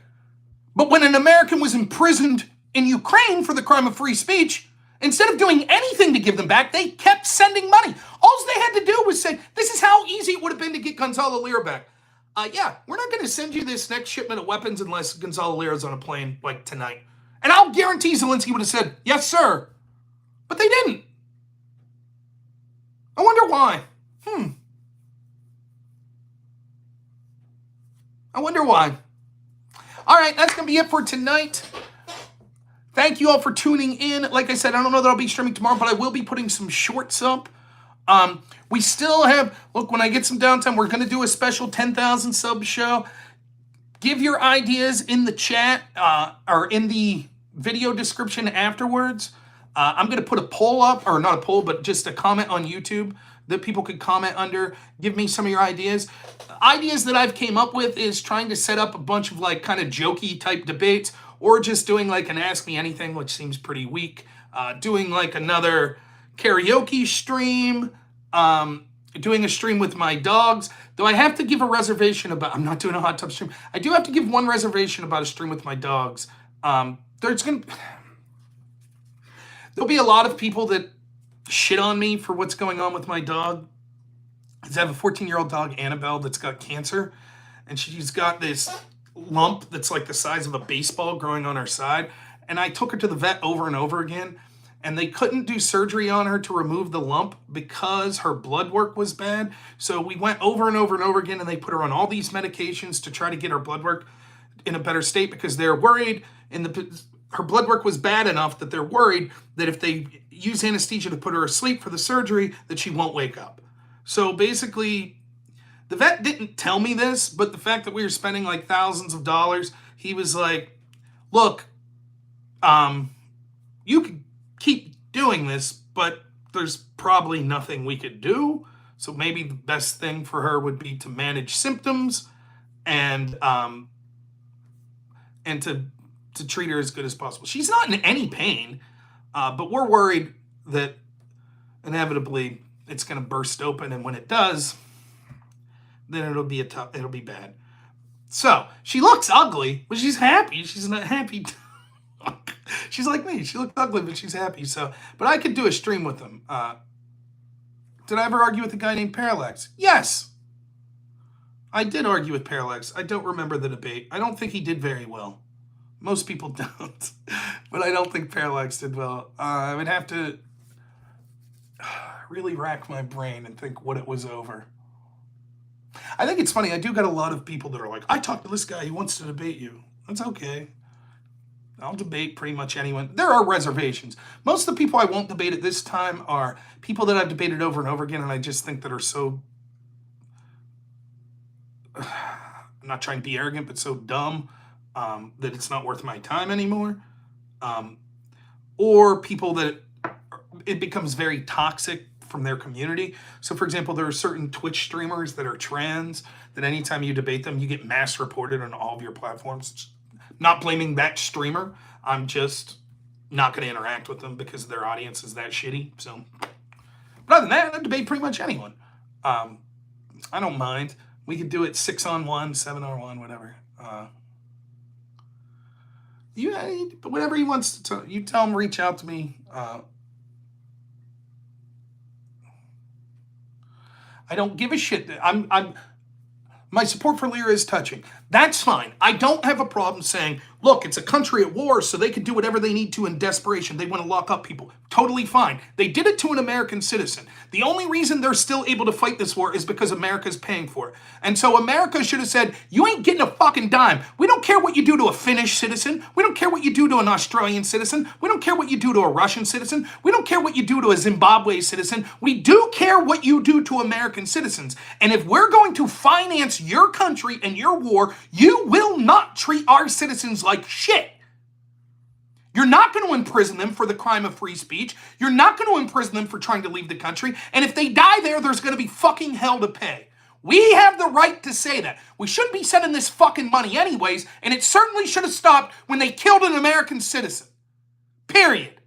So yes, they absolutely have the right. They could fucking execute any foreigner that comes into their country right now. Anyone. They could execute an entire plane of Americans if they wanted. And we have the right to say, fuck you then.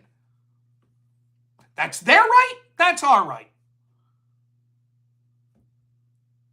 And that's why I hope, more than anything, that the fucking faucet gets cut off to that corrupt Ukrainian regime.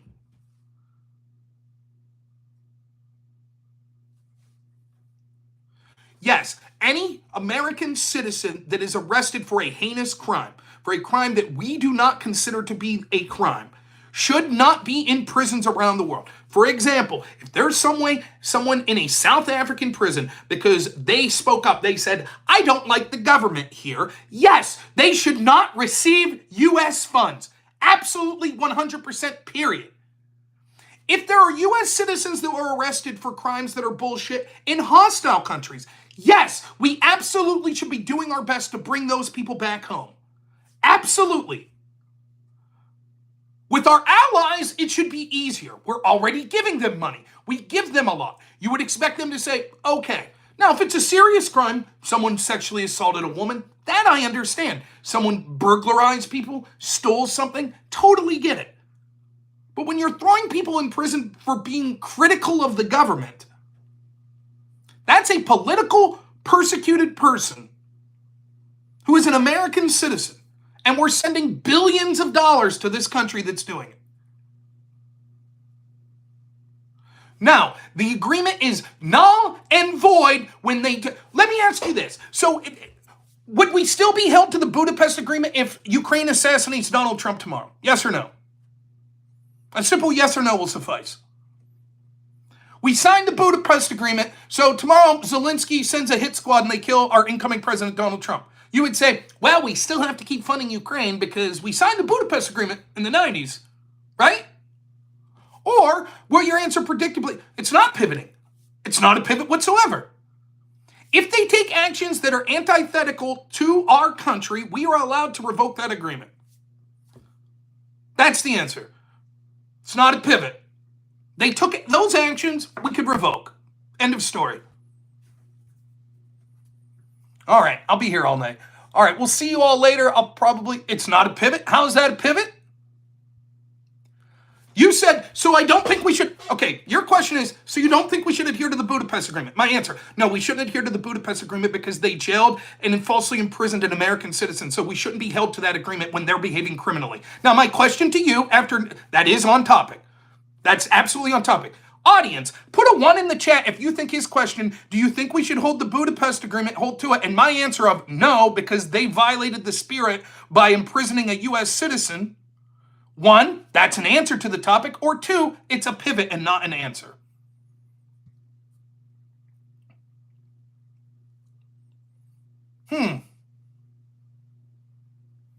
Wow.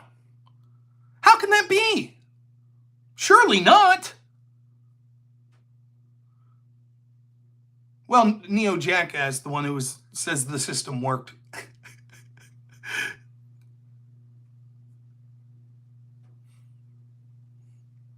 Now, would you like to keep pivoting, or would you like to answer the question? So the question I asked is there a circumstance to which that treaty or that promise could be rescinded, such as they do something like assassinate our president? Of course, you can't answer because, much like all fucking deranged establishment worshipers, you won't, so I'll answer for you. I'll turn my hat back and be you. Of course, Rob, there would be times where actions could be taken after we sign an agreement or a treaty with something that would violate that. And there you have it. That would be something that an average person would say, yeah, of course. Just because you sign an agreement doesn't mean it's etched in stone no matter what. Even if that country starts attacking you or something like that, you're bound by it. But he can't admit that. Alexander Campbell can't admit it. I asked him point blank, he said, we signed the agreement. So, and of course, now what'll happen, so I'll say, so then, in fact, what Alexander Campbell's saying is, even if Ukraine assassinates our president, we still have to continue to finance them because of the Budapest Agreement. And then he'll say, I never said that. Right, you didn't say that because you're a fucking coward that won't answer the question.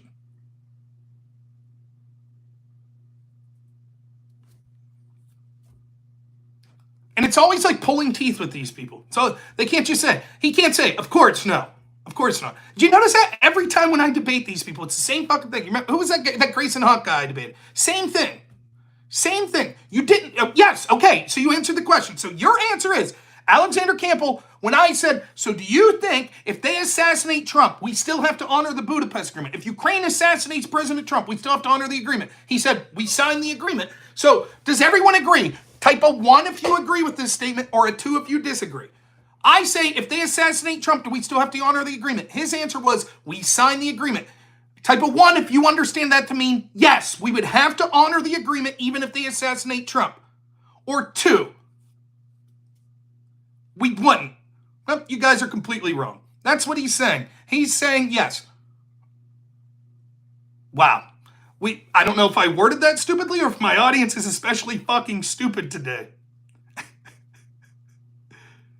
What do you think he's saying then?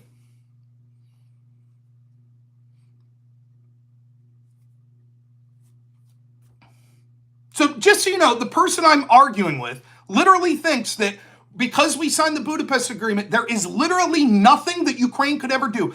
Even assassinating our president, we still have to honor the agreement. Even then.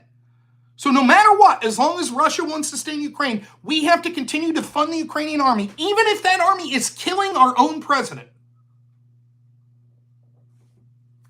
There you go. That's the caliber of people that I'm debating. Now you see that he backs off. I answered the question. What did I tell you would do? I'd say, okay, you give this vague answer. Then when I say, wow, look how fucking stupid you are. You're saying we even have to honor it even if they kill Trump. You said, I answered it. I said, so you're saying if they assassinated Trump? I said it. I answered it. Oh, okay. Then as soon as you see how fucking stupid that is, you're like, well, of course there would be scenarios where we wouldn't honor that, but Gonzalo Lira wouldn't meet that definition. See you later, Alexander Campbell. Thanks for wasting another 15 minutes of my time, but I'm glad that everyone gets to see the caliber of the stupid shit bad faith people like you. So, all right, everyone, we will see you Wednesday, 3 or 4-ish. So, thanks a lot, everyone. As always, have a good one.